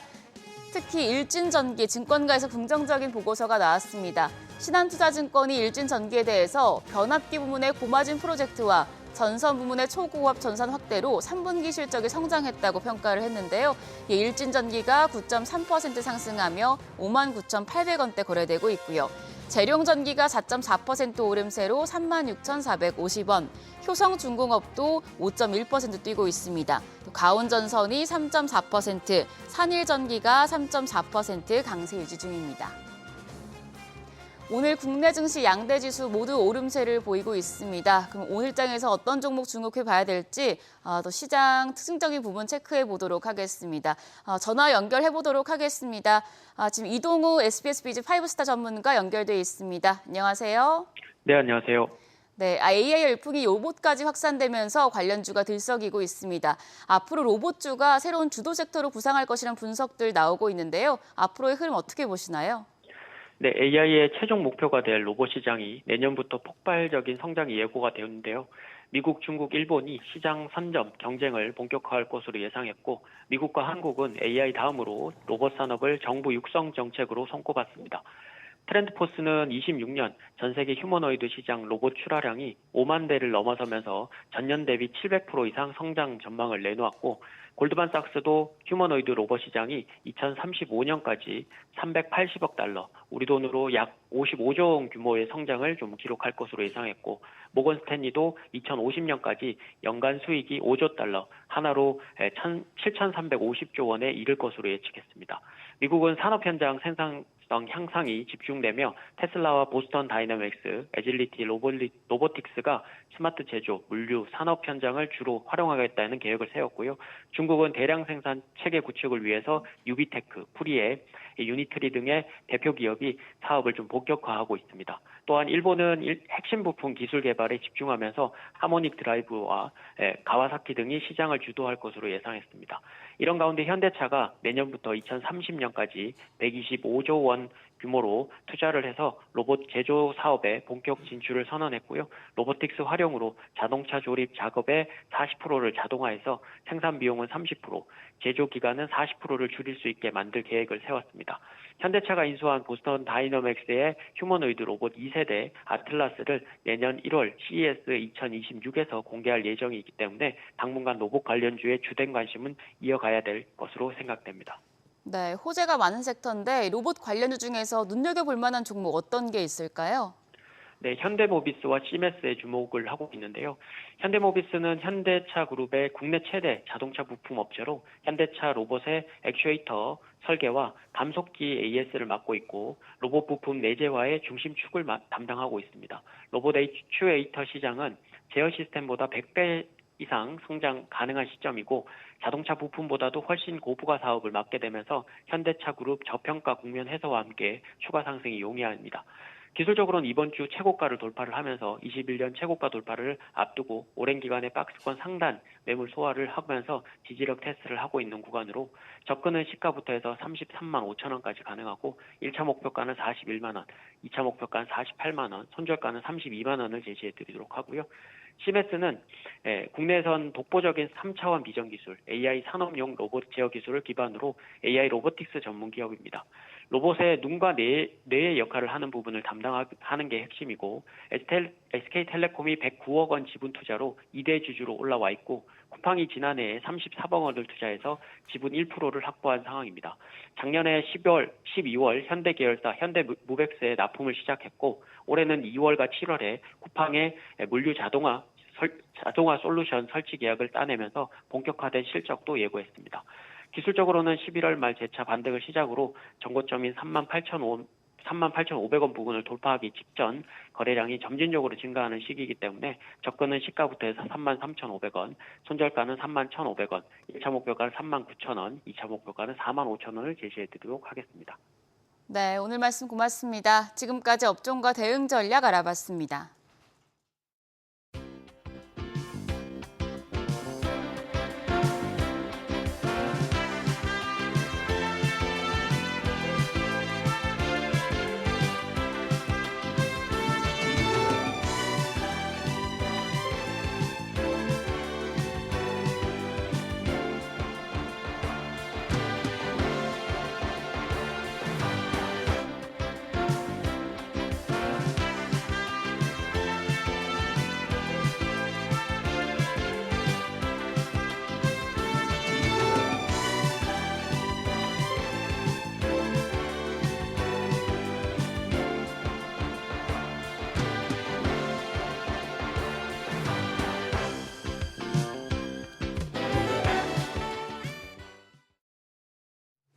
네, 오늘 아침 예정됐던 코레일 노조의 총파업이 유보됐습니다. 네, 코레일 노사가 밤사이 극적으로 잠정 합의를 이루어 출근길 교통대란은 피한 모습입니다. 현장에 나가 있는 취재기자 연결합니다. 조슬기 기자, 밤사이 상황이 달라진 건가요? 네, 전국철도노동조합은 오늘 오전 9시로 예정됐던 총파업을 유보한다고 밝혔습니다. 현재 대부분의 열차가 정상적으로 운행되고 있고 이용객들도 평소처럼 열차를 정상적으로 이용하고 있습니다. 어제 오후 3시쯤 노조가 최종 결렬을 선언하며 파업이 임박했던 모습은 어젯밤 밤 10시부터 상황이 달라지기 시작했습니다.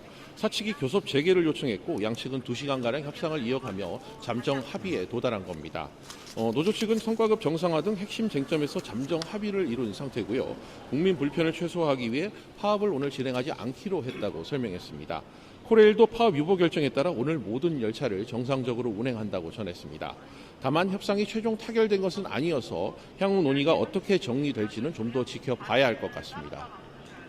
네, 지하철 노조 파업 상황은 어떻습니까? 네, 인력 증원 등을 요구하는 서울 지하철 9호선 노조도 파업을 오늘 철회하기로 했습니다. 9호선 연주역과 중앙보훈병원역 구간을 담당하고 있는 서울교통공사 9호선 운영부문은 공공운수노조 9호선 지부와 오늘 오전 5시 노사협상에 잠정 합의했습니다. 이에 따라 지하철 9호선 운행도 정상적으로 이뤄지고 있는 상태입니다. 인력 문제는 노사 간 지속해 협의하기로 하는 한편 임금은 총 인건비의 3% 이내로 하기로 하고 점진적으로 1에서 8호선과 동일한 임금 수준을 유지하기로 했습니다. 다만 파업 불씨가 완전히 사그라든 건 아닙니다. 서울 지하철 1, 8호선을 운영하는 서울교통공사 노조가 내일 총파업을 예고한 상태이기 때문인데요.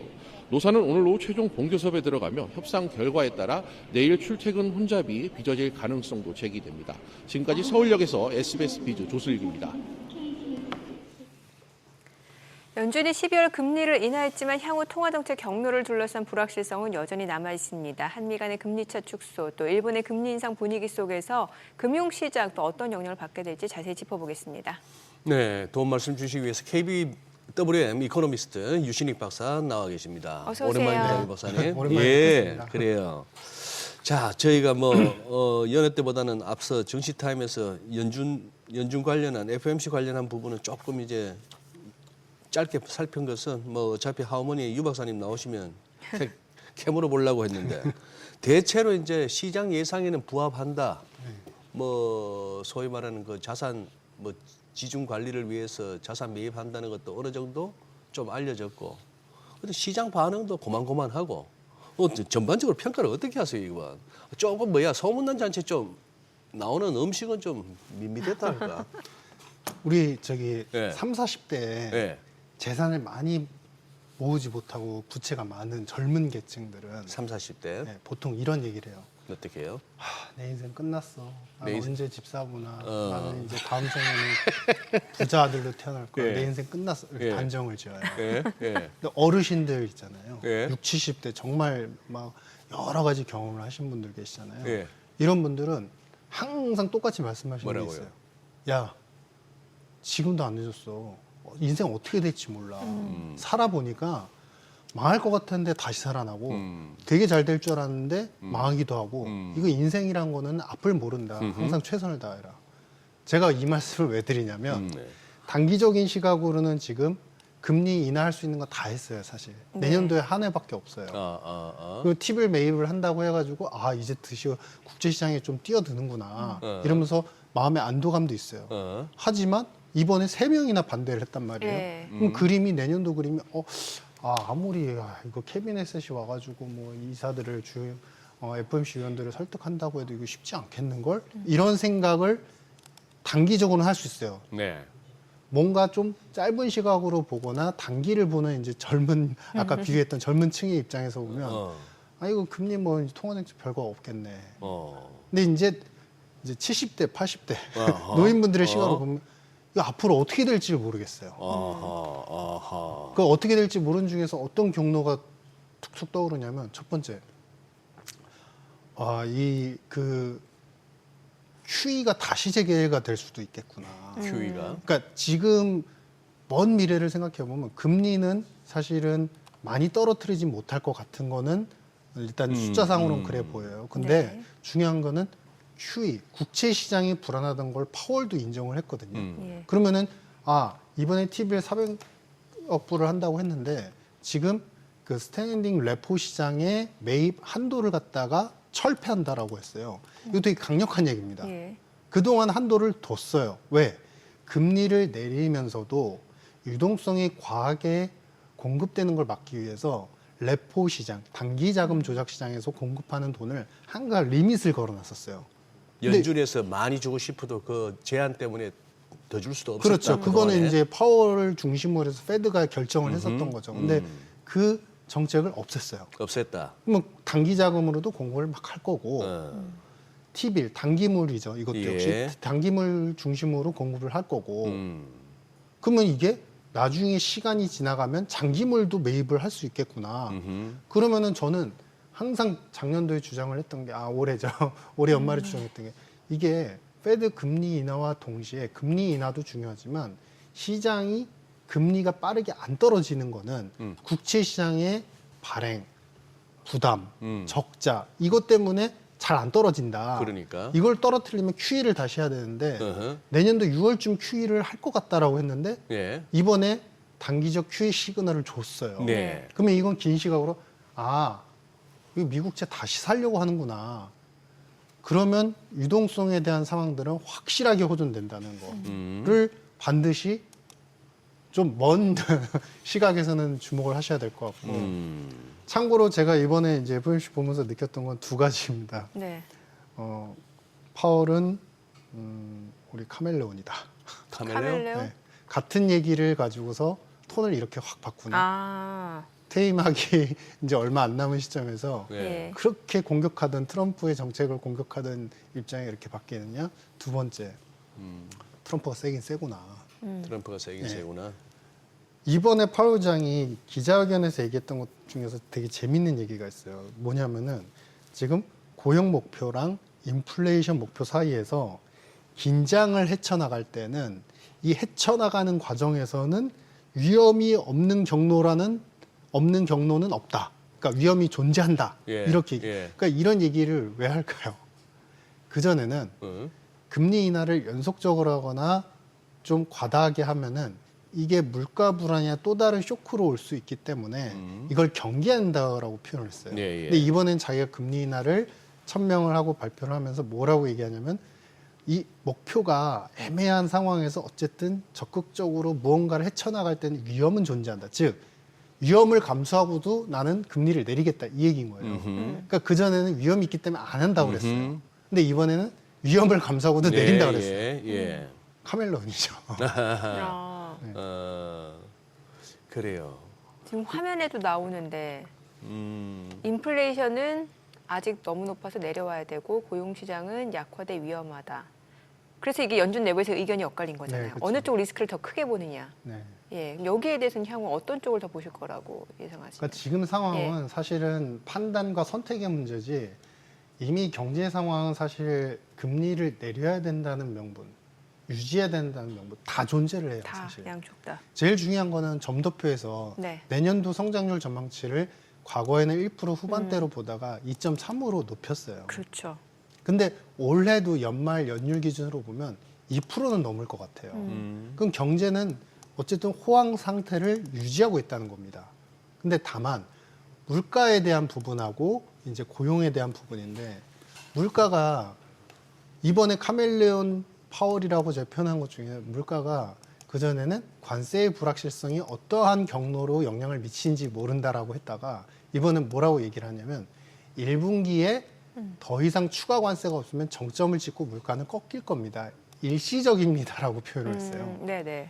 그러니까 물가에 대해서 자기가 고집을 피우던 이거는 안 돼. 금리를 못 내려라고 하던 고집 부리던 스탠스를 저버린 거죠.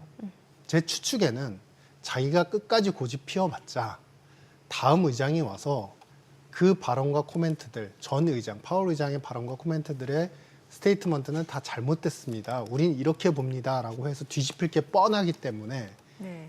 이미 꼬리를 좀 내렸다라고 추측을 하고요. 그리고 중요한 거는 고용 부분에서 공급도 줄지만 수요도 줄고 양쪽이 미미해 굉장히 애매해라고 했지만 어쨌든 하방이라고 했어요. 하방인데 뭐냐면은 하방으로 가는데 실업률은 4.4래요. 자연 실업률 정도. 그 얘기는 뭐냐면 한마디로 지표는 그렇게 안 무너지지만 우리가 굳이 금리 인하를 하거나 국채를 매입해야 되는 명분을 선택해 보자면 고용이 약화될 수 있는 위험이 있다는 거를 선택하겠습니다. 이거는 뭐냐면 룰렛 돌리기예요. 약간의 룰렛 돌리기를 해서 자기가 일단은 의도적으로 꽂았죠. 뭐에 꽂았냐면 금리 인하에 꽂았고 그러면 이제 그 다음에 명분이 필요한 거예요. 네네. 명분 게임에 불과했다. 뭐 이런 판단입니다. 근데 사실 이게 이 450, 월 400억 달러. 400억 달러죠. 450억인가? 400입니다. 400억 달러. 400억 달러. 1,400억만 하더라도 446. 이게 한 56조, 60조에 가까운 돈이에요. 우리 한국 돈을 치면은. 참 적지 않은 돈인데 그것도 연간도 아니고 월간 그런 식으로 해서 만기 짧은 거 뭐 3개월짜리, 6개월짜리 이런 걸로 사겠다 하는 건데 자기도 그렇게 얘기했거든요. 왜 이렇게 사겠다는 금액이 크냐. 뭐 내년 4월에 무슨 뭐 세금 내는 거 앞두고 준비금 운운하긴 합니다만. 근데 저는 이걸 보면서 느낀 게 이제 진짜 저의 그 오래된 의심인데 금융위기 이후로는 이제는 위기 상황만 오면은 전부 돈 찍어서 풀겠다는 그 한번 해봤던 이게 있어가지고 이제 무너지는 나중에는 진짜 완전히 무너지고 자식할 것 없이 그대로 뭐 숨이 넘어가는 상황이 오겠지만 그 전까지는 계속 이 신공으로 다 틀어막을 수 있겠구나 싶은 생각이 드네요. 미국, 유럽, 뭐 아시아 할 것 없이. 그죠? 그러니까 우리가 한 번 그런 얘기 하잖아요. 한 번 처음이 어렵지. 재짓기는 어렵지만 그렇지. 맞아. 한 번 지어가지고 이거를 이번엔 특수한 상황이니까 이번만 이 차선을 어길게라고 하지만 이게 어기고 나서 아무 일 없이 넘어가잖아요. 계속 어기게 돼요. 사실은 큰 규제가 오기 전까지. 근데 조금 더 적절한 비유는 처음 손잡기가 어렵지. 그러고 나면 다음부터 만날 때마다 손을 잡죠. 네. 그럼, 중요한 게 뭐냐면 우리가 또 생각해 보셔야 되는 게 두 번째가 있는 게 지금 스테이블 코인 통해서 결국에 국채 시장을 갖다가 많은 사람들이 스테이블 코인을 가지고 그 돈이 담보 자산 운용해서 특히 국채에 투자되게 하겠습니다. 이게 트럼프의 계획이잖아요. 근데 그거를 하기 직전에 트럼프는 일단 자기 카드 쓰기 전에 할 수 있는 건 다 해놓는 스타일. 그건 진짜 전략가죠. 진짜 사업가고 네. 나쁘게 말하면 예. 진짜 공짜 전략이죠, 사실. 자기가 하기 전에 해놓을 수 있는 바탕은 다 마련해 놓겠다는 거예요. 그러니까 이번에도 50pp는 했어야 된다고 해서 비난을 하잖아요. 맞아요. 그러니까 이게 뭐냐면 지금 이것도 사실은 또 시작했구나. 페드가 또 이제 단기채 매입을 시작했구나. 네, 예, 왜냐면은 예. 지난번 직전 트럼프 오기 직전까지의 바이든 후반기에는 단기채 발행량이 엄청 났었어요. 그랬죠. 왜냐면 그전에는 장기채가 많았기 때문에 네. 이제 그러면 뭘 찍어야 되셨지? 이제는 찍어낼 게 사실은 바탕이 없어요. 너무 다 발행을 해놔서. 그러면 아까 파월을 카멜레온이라 하셨지만 지금 말씀하신 바이든 때 옐렌 시절 그 전부 단기채로 일단 막 땜빵식으로 그렇게 가는 걸 갖고 스콧 베센트가 그때 얼마나 비난을 했습니까? 그래놓고 나서 자기가 막상 재무장관 되고 나니까 옐런을 갖다 비난했던 그 방식대로 가고 있잖아요. 그렇죠. 그럼 뭐 자리가 사람을 베센트도 만드니까. 카멜레온이죠 뭐. 네, 자리가 사람을 만드니까. 그래서 그러니까 결론은 뭐냐면 지금 이제 스테이블 코인까지 오게 되면 아까 말씀하신 것처럼 야 이런 거를 한번 하더니 계속하네라고 하셨잖아요. 이제 스테이블 코인 나오면 이제 걷잡을 수가 없는 거예요. 스테이블 코인을 찍는 돈들은 네. 거기에 들어온 돈들은 다 국채 투자가 되잖아요. 그렇죠. 그 맛을 보기 네. 시작한 네. 국가, 네. 중앙은행, 정부 입장에선 멈출 수가 없습니다. 맞아요. 아까 70대, 80대 어르신들 얘기. 예. 야 인생 아무도 몰라 가봐야 된다. 그, 이 유동성이 지금 많이 풀렸다고는 하지만 이게 스테이블 코인까지 와가지고 국채 시장에 이제 진입이 되면 네. 이 끝이 어딜지를 몰라요. 원래 돈이 새로 찍히는데 걸리는 시간과 합의의 시간은 굉장히 오래. 그러니까 예를 들자면 예전 같은 경우는 수백 년이 걸렸어요. 근데 이게 한번 찍혀서 발행이 되고 돌아다니기 시작하면요 걷어들이지 못합니다. 즉 이제는 우리가 경제를 보고 금융을 얘기하는 게 아니라 돈을 보고 금융을 얘기하는 시대가 이미 열렸다. 받아들이셔야 된다. 상당히 뭐 다가오는 말씀이네. 금융을 보고 돈을 경제를 보고 금융을 보는 게 아니라 돈을 보고 돈을 금융을 보고. 본다. 네네. 안 그래도 예. 참 요즘 젊은 친구들 아까 말씀하셨지만 뭐 7, 80대는 야 인생 몰라 그러고 20, 30대는 한자 망해서 산다지만 또 20, 30대에 또 스마트함이 있습니다. 뭐 지금 이제 환율 잡겠다고 나오는 얘기 가운데 뭐 내년부터인가요? 뭐 10만 불 이상은 못 들고 나가게 하는 뭐 그런 안도 강구 중인 것 같은데 그런 얘기를 하면서 젊은 친구들 그래요. 아유 꼰대들 뭐 세상 어떻게 돌아가는지 모르는구나. 아 그런다고 우리가 10만 불 이상 못 할 것 같아. 스테이블 코인 하면 다 돼 이러는 거예요. 비트코인도 보내면 비트코인을 하면 돼. 그거 보니까 우리는 지금 그 규제 만드는 양반들이 저 같은 그거죠. 스테이블 코인, 비트코인 아직 코인 시장이 이해가 안 되니까. 야, 뭐 10만 불 이상 바깥으로 들고 나려면 보고해, 증빙해, 뭐 이런 식으로 나오는데 젊은 친구들은 그러고 있더라니까. 됐고요. 우리는 알아서 다 할 테니까 이러고 있습니다. 그래 좋아요. 그러면 이제 양적 참 그러면 돈 걱정은 없는 세상이 됐겠네. 돈이 너무 많아서 문제가 되는 세상이죠. 그러니까 그러면 시장에서 뭘 발 뺄 이유는 없네. 그렇죠. 자산 가격이 계속. 돈으로 금융을 만든다라는 예. 얘기. 사실은 이번에 우리가 흘러가는 앞으로의 미래, 먼 미래의 세상은 어떨까 이렇게 상상을 해보시면 QE라는 거, 페드가 금리 인하하는 것만이 아니라 국채를 사주는 QE라는 거는 이제는 고정 변수화됐어요. 그래요? 이거는 약간의 불안함이 있으면 항상 할 수 있는 네네. 거구나라는 피벗 포인트가 되고 있고 네. 나머지 요소를 보면은 유동성 개입이 정부 돈이 들어가고 그 다음은 뭐냐면 앞으로 올 스테이블 코인이 돼요. 그러면 이 양쪽의 정책들까지 계속 가미가 되면 우리가 지금 2, 3년 동안 변화되는 것들 중에 하나가 뭐가 있죠? 금융시장을 판단하거나 주가나 주식시장을 판단할 때 지렛대 지표가 되는 게 PSR도 있고 그다음에 이 기업들에 대한 이용자 수도 있고 일별 매출이 얼마나 증가하는지 네. 여러 가지 잣대가 있잖아요. 네. 과거에는 그 잣대는 모두 다 버블 때만 쓰여지는 안 좋은 글쎄. 비건전한 불건전한 지표로 생각을 했었어요. 그래요. 네. 근데 지금은 그러한 지표의 변화가 당위성을 얻고 있어요. 그러니까 즉 이 얘기는 뭐냐면 돈이 많이 풀리는 만큼 여러 분야에서 지표, 그다음에 부채에 대한 인식, 사람들의 변화, 모든 것들이 다 빨라지고 있다. 빠르게 흡수가 되고 있다. 예. 그래서 자산 시장도 변동은 있지만 자산 시장 자체의 트렌드 자체는 쉽사리 꺾일 수가 없다. 지금 상황에서 우리가 리셋을 얘기하거나 블랙먼데이를 얘기하거나 물론 중간 변동은 충분히 있을 수 있습니다. 하지만 그러기에는 돈을 달러를 다 거들여서 불태워서 없애는다던가 아니면 스테이블 코인을 찍지 않는다라고 예. 하던가라는 극단적인 정책이 있기 전까지는 이 자산 시장 가격의 끝을 우리가 알 수 없다. 이런 판단입니다. 그래요. 확실히 시중의 유동성은 지금 풍부할 수밖에 없는 상황이 조성되네요. 네. 오늘 내용 여기까지 듣겠습니다. 잘 들었습니다. 고맙습니다. 네, 감사합니다.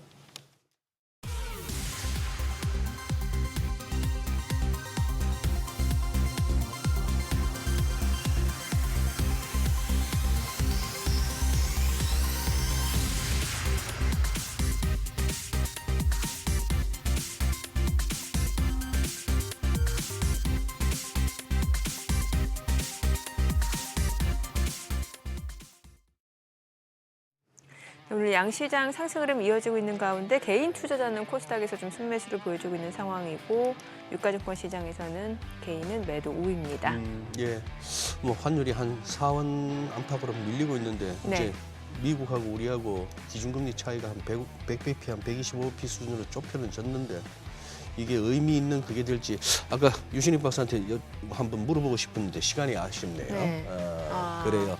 환율 추이 한번 보시죠. 여기 의미 있게 이제 꺾이는 건지 아니면 하루짜리인지. 예. 네, 저희 방송 중에 전해드린 내용과 관련해서 모든 투자 판단의 책임은 투자자분들께 있다는 점 알려드립니다. 네, 세상의 모든 돈 되는 정보 머니쇼. 오늘은 여기서 인사드리겠습니다. 여러분의 모든 경제 SBS 비지가 함께하겠습니다. 저희는 내일 오전 8시에 찾아뵙겠습니다. 고맙습니다.